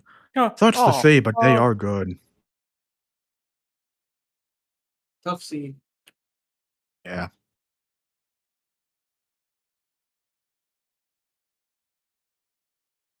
Although I honestly wouldn't mind the Packers being good as much if they weren't so. If the announcers didn't just slob on them like every single thing they do. Like, I get it. Good teams deserve praise, but there comes a point, right? There comes a fucking point. We're pointing out, like, oh, guys, Jordan Love turns 27 this year. You know who else won it all when they were 27? Brett Favre, Bart Starr, Aaron Rodgers. Could it be the Packers' year? Dude, I mean, shut up. they do that with like anything though. That's like that's not even just a Packers. They do that like with any team that's done success and someone could replicate it. That is just Yeah, I mean the thing is, I get like it's definitely annoying, but I also understand that like okay, yeah, the reason the Packers have the history where they're definitely gonna gas that shit up. Like they will very much just gas anything that correlates with Packers' previous success and what is going right for them at the current moment because it's like, and granted, it obviously helps when, your team is playing well and the Packers through 2 games have looked very good. It's just, I mean, I was gonna say that I am very glad we're not playing the Packers until December because I would not wanna play them early on with the way they're playing right now. Oh my god. Don't tell me you guys got a Sunday night game against them. Against let me check this because I know we're playing them in December twice and Chicago. Oh nope, they're both Fox games. Thank God. Yeah, one's on because Saturday, one's on Sunday. Yeah. Because like if there's the thing, like that's my least favorite thing about Sunday night. It's always like some like dude with his best Ditka cosplay just in like Kenosha, Wisconsin, losing his cheese virginity, being like, "We gotta beat the Packers." It's like, come on, Yeah, man. I'm gonna yeah, give they've done Green Bay. Sorry, go ahead. I was just gonna say, like, yeah, considering how many times Packers Bears has been on Sunday Night Football in the past, like, yeah, it's not a surprise that NBC has managed to run that bit into the ground. I will. I just want to say this about Green Bay. I don't think this first half of the season really matters for them because I feel for the most part, all of their games are going to be pretty close to cakewalks. Like, I think they're going to dog walk the Browns most likely because the Browns are good. I think the Cowboys are. I think they might keep it close, but still, we'll I see. don't know, Cowboys Bengals, always suck against the Packers, so that's a yeah. good win. Bengals, Cardinals, and Steelers aren't like groundbreaking opponents, to be fair. And then they get the Panthers. But this is where but after the Panthers game, their season turns around. They have the Eagles on Monday Night Football. They have to go on the road against the Giants, which I get that it's the Giants, but still, they're on the road. They have a division rival game against the Vikings, a division rival game on Thanksgiving against the Lions. They have a division rival game against the Bears. They go on the road to Denver. They have a divisional rival game against the Bears. They have the Ravens as one of their second to last games, and they have the Vikings to finish out the season. That is a rough 9-game stretch, no matter which way you look at it. Are you thinking what I'm thinking? No, Spencer. No, Spencer. The Queen of England is dead. No, I was gonna say. I was doing gonna the say they picking go the brain bit. Oh, That's what I was doing. no, Taegan. They're gonna get dinked. I see. Yeah. Green Bay. We'll probably talk about it next week, more than likely. All I'll say is impressive win against Washington. We'll see how they fare next week. But last we got 2 more games on the docket. And let's just get let's just get the Bears and Vikings game out of the way because I feel like the other one takes way more precedent over that. All right. So, no, you go first. 1 sec. B before V alphabetically. Does he have more jokes? Does he have more No. more of those jokes with like laughs? No. I'll be completely real about this in my opinion about this. I feel both of these teams played bad and played very good. I think in the case of the Bears, they played a very good 3 quarters of football and then a very bad 4th quarter of football. On the opposite hand, the Vikings played a very bad 3 quarters of football, but played a very good 4th quarter of football, and that showed up where they needed it most. I think both of these teams are still very good. But I will not lie when I say this. If the Bears do something on offense in the 4th quarter, you don't have that great of a game from JJ McCarthy. I think I will give him this though. He showed up when he needed to, and sometimes that's all you need as a quarterback. You show up when you need to. Yeah, it would be very easy to have something like that the pick six that he threw to Johnson, was it? No, it was not Nashon Wright, yeah. Nahshon Wright, yeah. It'd be easy for something like that to shake him, but he clearly didn't get it. Clearly that just ratcheted him in a different direction. He started being a lot more accurate and trusting free agent acquisition Jordan Mason a lot more, and that was kind of a refreshing thing. And that we have a competent running back number 2 behind Aaron Jones, so he doesn't have to do everything. That's kind of nice for me, That way the whole weight of the world isn't on Aaron's shoulders, and we have a nice running back tandem. I feel like we haven't really had since 2021 with Dalvin Cook and Madison, that one year with Clint Kubiak as our offensive coordinator. But that's just my thoughts. The fuck do I know? Also, it was nice to see Flores. He made some halftime adjustments and really gave Caleb Williams fits, which I really like to see. Although I will say, not a fan of how a lot of players are out for next week, like Van Ginkel and Cash.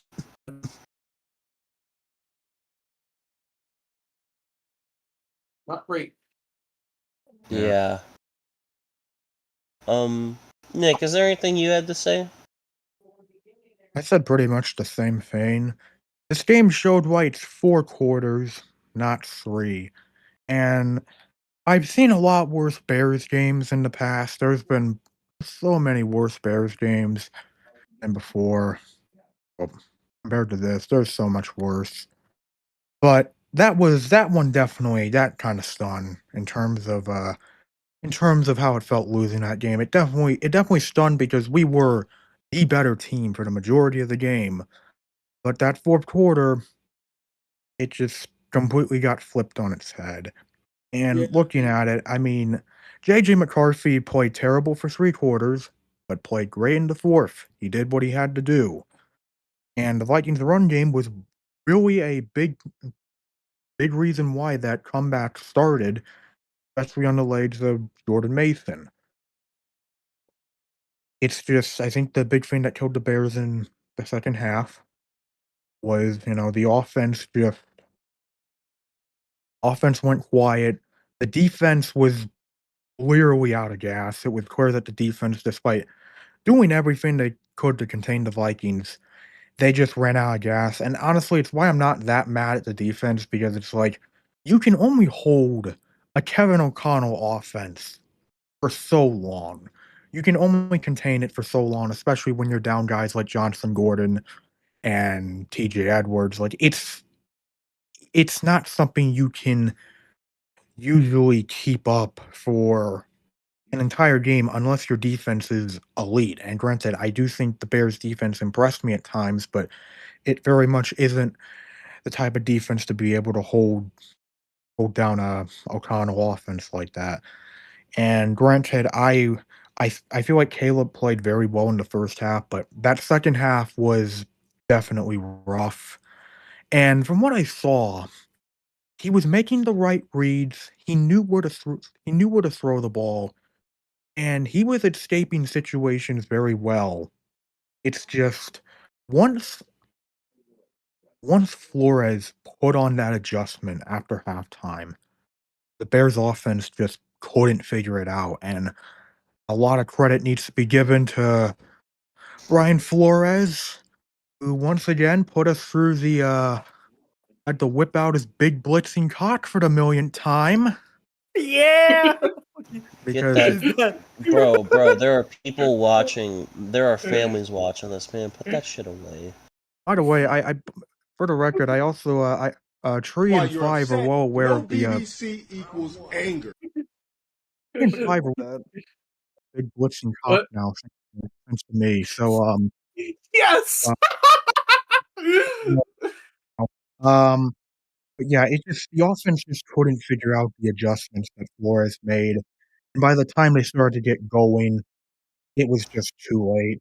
I will say most of the O-line did their jobs. Like Darnell Wright had Darnell Wright had a great game, even with that bullshit ass holding call that many would argue turned the game, was really the turning point of the game. Joe Tooney did well. Um, I know Braxton Jones was I know he's dealing with injuries, so I can understand that. The only really downside on the O line was Jonah Jackson had a really bad game, not just in terms of penalties, but in terms of blocking. He was very much the weak point of this O line for Chicago.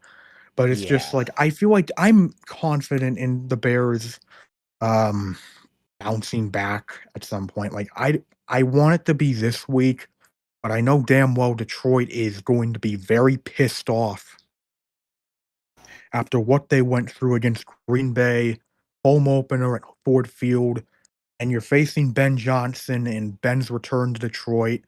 Like there's going to be a lot of emotions in this game. It's going to be this is going to be a very tense game come Sunday. And speaking of Ben Johnson, still not happy about how he handled the kickoff, but I will say I do think his response to it has been very good because hearing what he said today, it's very obvious he knows he fucked up.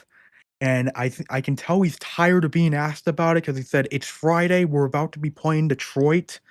But I can tell that he knows he fucked up, and I am hoping I am hoping that Ben learns from this because he did take accountability for it, which is, a Bears coach taking accountability is a pretty new concept, as a matter of fact. But I'm just hoping for this Sunday that the Bears play well against Detroit because I know they can play well. We've seen them even with how horrible Matt Eberflus was. They played them close last year.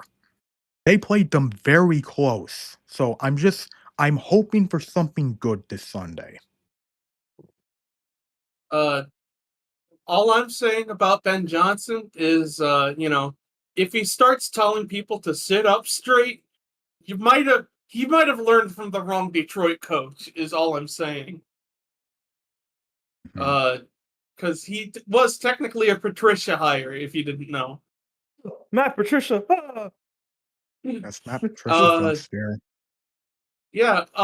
By the way, if we're talking about the line, surprisingly good performance from Donovan Jackson, our rookie guard, despite him being on a weaker side, sort of, at a disadvantage with Christian Darrisaw out and him having to pick up the slack for John School. That being said, Darrisaw was kind of a big, missing piece on our O line. Like he's definitely one of the reasons the Bears pass rush was able to get to the quarterback as easily as he was. But I think whether it be Christian Darrisaw coming back or like trying to get his shit together. I think this offensive line shows some promise, and I hope to see some more improvement out of it. And also, I think our defensive line, huge strides compared to last year. I mean, my God, even the inside guys, which is what I was really worried about, like guys like Jonathan Allen or Javon Hargrave.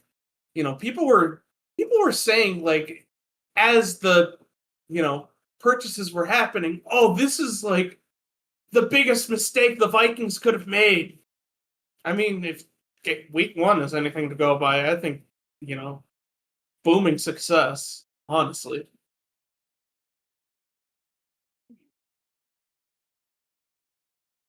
Well,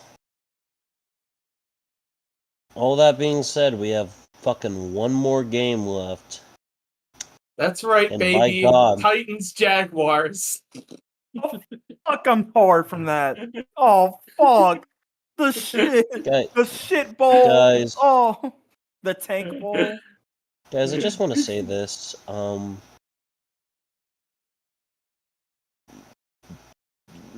What do Ravens fans gotta do anymore? Like, what the fuck do they have to do anymore? Just insert, actually, for this chat, just insert whatever urinating Tree did and just insert that. I've never seen Tree so upset in a video. I'm not even gonna lie. I've never seen him that upset in a video. Holy fuck, he went off on the Ravens. Yeah, no, that's really bad. Hey, Ravens, that's really bad. That's like, we called you the regular season champs, but like, look, I know the Bills are a good team, but 15 points in the final 5? That's bad. That's really bad. Chica Waka. And I know, no, I think it would have been much worse if it was like a lesser opponent and not the Buffalo Bills, but like, damn, Gerald Challen threw for over 250 in just the 4th quarter alone. Like, that's his Pookie Bear right there. That's his like that's pie. That's my fantasy backup quarterback right there, right? That's my Pookie Bear. Now, here's the thing about the Ravens, though, is that game sucks, but damn. Yeah, no damn. Uncles, bro. Derrick Henry and DeAndre Hopkins still got it, bro. Like, the Ravens are going to be fine. This is still their division to win, but they still got it, but damn, that was a yikes experience, and they're gonna get clowned for a week. But I think I so think the Ravens are gonna bounce back. The Ravens are fine. This was a very big national time hiccup for them, but I think they'll still be fine in the regular season, all things considered, because the defense can shut down, but then they kind of just like when their stamina kind of fell off, so their wear and tear for the college football playoff game, whatever.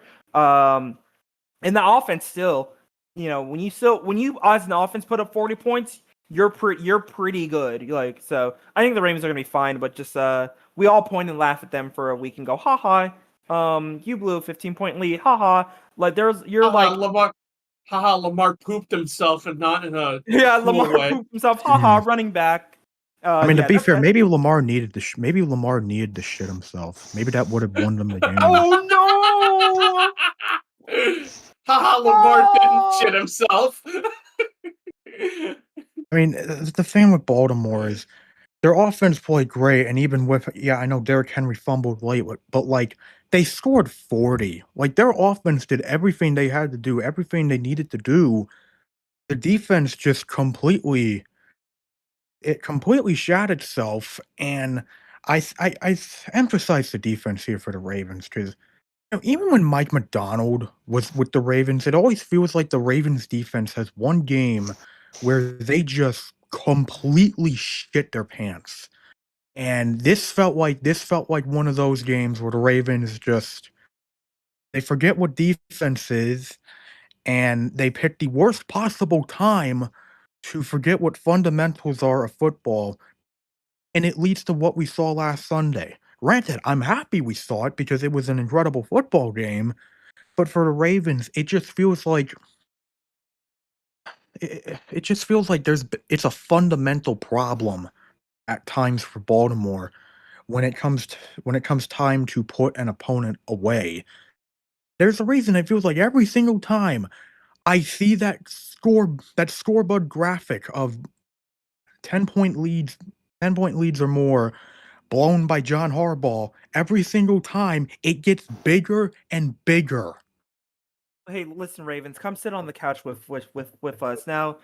Now a big boy team is getting the choking. The thing is that, darts. like, Come how much sit with us. really, truly, like, how much Hey of this is really guys! hard, though? Hey guys! There was a purple team that choked this week, and it wasn't the Vikings. Should we just Yay! like, how much of this is really on Harbaugh? I just don't know. I just because, when like, it keeps I mean, the issue is when it keeps happening, it's no I don't longer know. just it's a It's like, trend. yeah, but like what could he have done there? You know, at that what? It's just Sometimes minus when the it fumble, like sometimes you do just gotta put pedal to the metal and not like handing the ball is great, but sometimes it's like you gotta go pedal to the metal. Like again, minus just when it the keeps fumble, you can't happening. To ass. Like when it keeps happening, yeah. it's a trend, and it's an annoying trend at that, because I remember looking at that meme of all the scorebuds showing the leads the Ravens had that they ended up blowing. Some of those were from the early 2010s, by the way. That was the CBS scorebug in the early 2010s. Great scorebug, by the way. But like, I mean, it's just look, there's a reason I view John Harbaugh and Mike Tomlin alike, because it feels like a lot of the same narratives that are always there with those two head coaches for their teams in the AFC North. The narratives never really change, and granted, the narratives for both of them are different, considering the Steelers don't know how to win playoff games, it feels like, and the Ravens just can't get to the Super Bowl. But at the same time, it feels like for both these coaches, there's a lot of similarities in how they're never able to beat the narratives, and whenever something looks like it's going right for them, something happens with either of these coaches, with their teams, where it reminds you why these narratives exist to begin with. That is also exactly how I feel about the Hawkeyes. You know, I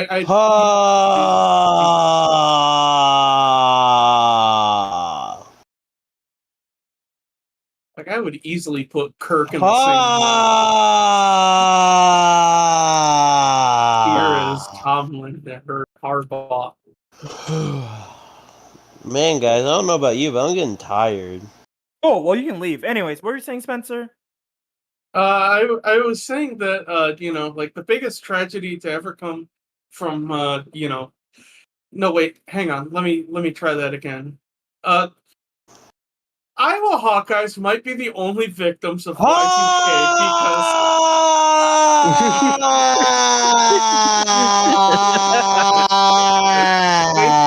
they still play.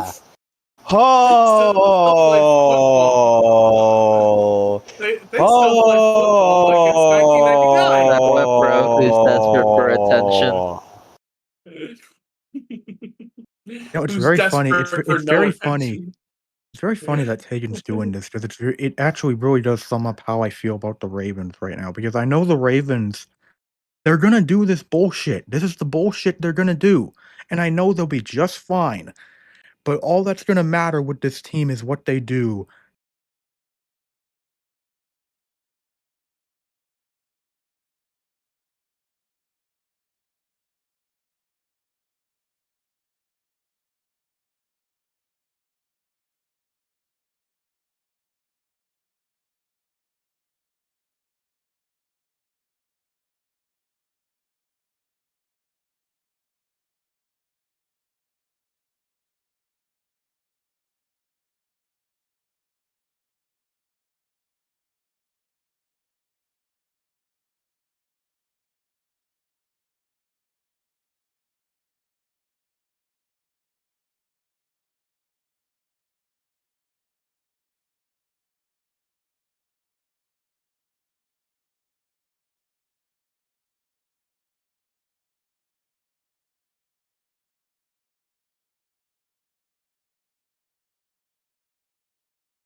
There he is. He's back.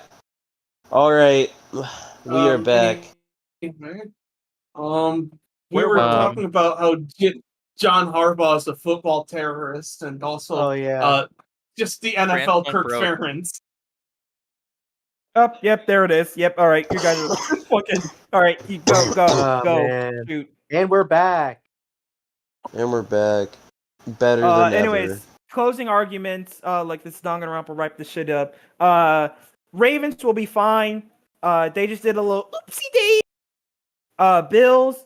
They did. You know what? See, this is what you need. And this is why I get why people won't put the Bills at the top, but like that's the fighting spirit you need. You're never out. You're never down. You know, if you keep coming, if you like execute your part of the plan and like drive like the Bills offense driving downfield, you know, that's what you need sometimes. Because sometimes you may get off on a bad start in a football game, and you know, you just if you keep grinding it out and you know you lock in and just do your best, you can still fight back and you know, win the game. Hell, Sunday night and Monday night football were like that. So I think the Bills showed the grit that hey, you know, even though we were down, we can still, you know, get back up. Same with the Vikings, and you know, hey, teams like that is like they may come out flat-footed, but but I'll take a team that knows how to scrawl and claw back. So yeah, both teams will be fine though. Both teams are still gonna probably win the division. Both teams will still be fine. All I'll say is I think John Harbaugh should watch his back. Should watch it. People say like Callahan and Dable and you know, I couldn't catch the third guy because my internet had Mike lagged twice. McDaniels. Mike McDaniel. But I think honestly, Harbaugh's seat has got to be pretty hot at this point. It's got to be warming up low key. It's got to be at some point. It's just. I mean, granted, you know what? Chances are, considering the Ravens don't really move on from coaches unless it really is just a situation where you have no other choice but to move on. I don't know what's going to happen with it. But I mean, all I know is that, in my opinion, I think it'd be very fitting if the day Harbaugh moves on from the Ravens is the same day that Tomlin moves on from the Steelers, because that would be a fitting end to the two of them in the AFC North. They both can go. They both can hug it out and say we're both unemployed and sort like, you know, I don't know, prancing down the aisle together or something. Or like sending each other TikToks or whatever. You know, bro, you see the signal they send of you, bro? They're kicking your ass in the quote retweet. What if they just go? What if they both go to a new team together? Fucking they just like start doing shit like, you know, like they go up to the Brown Stadium and are just like, yo, 6'7". It's 6'7", bro. That's what the record's about to be. 6'7", probably something like that. How do you feel about this? Our greatest 6'7" defender, Taegan. So true. Anyways, yeah, no. Football happened. We were all in for it. New Mexico fumbled at the end. The game is still 14-7. This game is still 14. Oh, did you say 7? 41? Like 6-7? 14. No, 14. 14. Oh, 14-7. How the fuck did this become about this? you know, as long as it don't got that 21 in it. Thank God it don't got that in it. Got that red 21. Thank God don't got none of that red 21. Gotta go. But Wow, they have it. Coochie. I think it's time to put ourselves out of our misery. Yeah, it's 12 well, guys, thank you all so much for watching.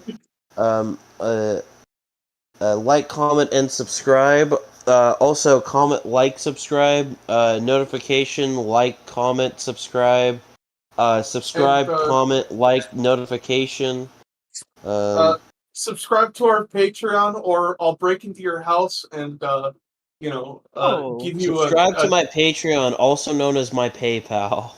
And, yeah, guys, subscribe, or I'm gonna make sure your team loses by 6-7 points, bro. If you subscribe to if you pledge $10, we will force feed Bears fan 50 trillion Culver's hamburgers.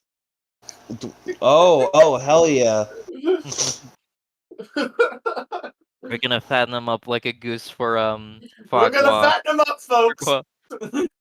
The woke mob and fattening up America. Nice fat, so he takes up the entire crystal, folks. That's no lineman right there. He'll protect CJ Stroud. Give him fill him up enough Whataburger, and Stroud will never take another sack in his life. The Great Wall of Chicago. We're gonna build a great line, and is that how Trump talks about the Steelers? Is that how Trump talks about the Steelers? He's like, they're gonna protect Aaron Rodgers. They're gonna build a great wall of the Steelers. Aaron Rodgers will never get sacked another day in his life. I was in Pittsburgh, and I saw terrible Tomlin. He literally took a shit in the Allegheny River. It was disgusting, folks. Haven't seen Have you it. tried this new thing? The Darkness Retreat? I took a Darkness Retreat in one of my life. That's not even Trump's voice, whatever. That's what he sounds like when he talks about the Steelers. He's like, I love Aaron Rodgers. I took his Darkness Retreat one time, okay? And, okay. Yeah, I took a Darkness Retreat, and, I couldn't see a damn thing, so I don't know how he could have been in mine. I don't know how Aaron Rodgers survived this, okay? I think I couldn't darkness see shit. Football. Oh, dude. Somebody give me a candle. Can somebody give me a candle? Maybe a flashlight, okay? He's just in the cave and it's like, can I get a candle, please? I can't see anything. Aaron Rodgers, where are you? Can't see where you went. I think I can end stream from. Drugs I don't recognize, and now I'm stuck in the dark. Okay, I don't really feel comfortable doing this anymore. I think I can end stream from here. I think maybe potentially. Yeah. Please come save me, fucking. Please come save me. Somebody save me from myself. God, dude, football is so back, chat. Have we mentioned that? Football is so back. Hold up. Here, let me see. Are we still? Is it still going? We're waiting for Luke. Spencer, say more funny stuff. Oh no, I found it. All right, guys. Like, comment, and subscribe. Good night. Guys, let's go on, like, comment, and subscribe so you can see more. Good. Okay, I wrapped it up.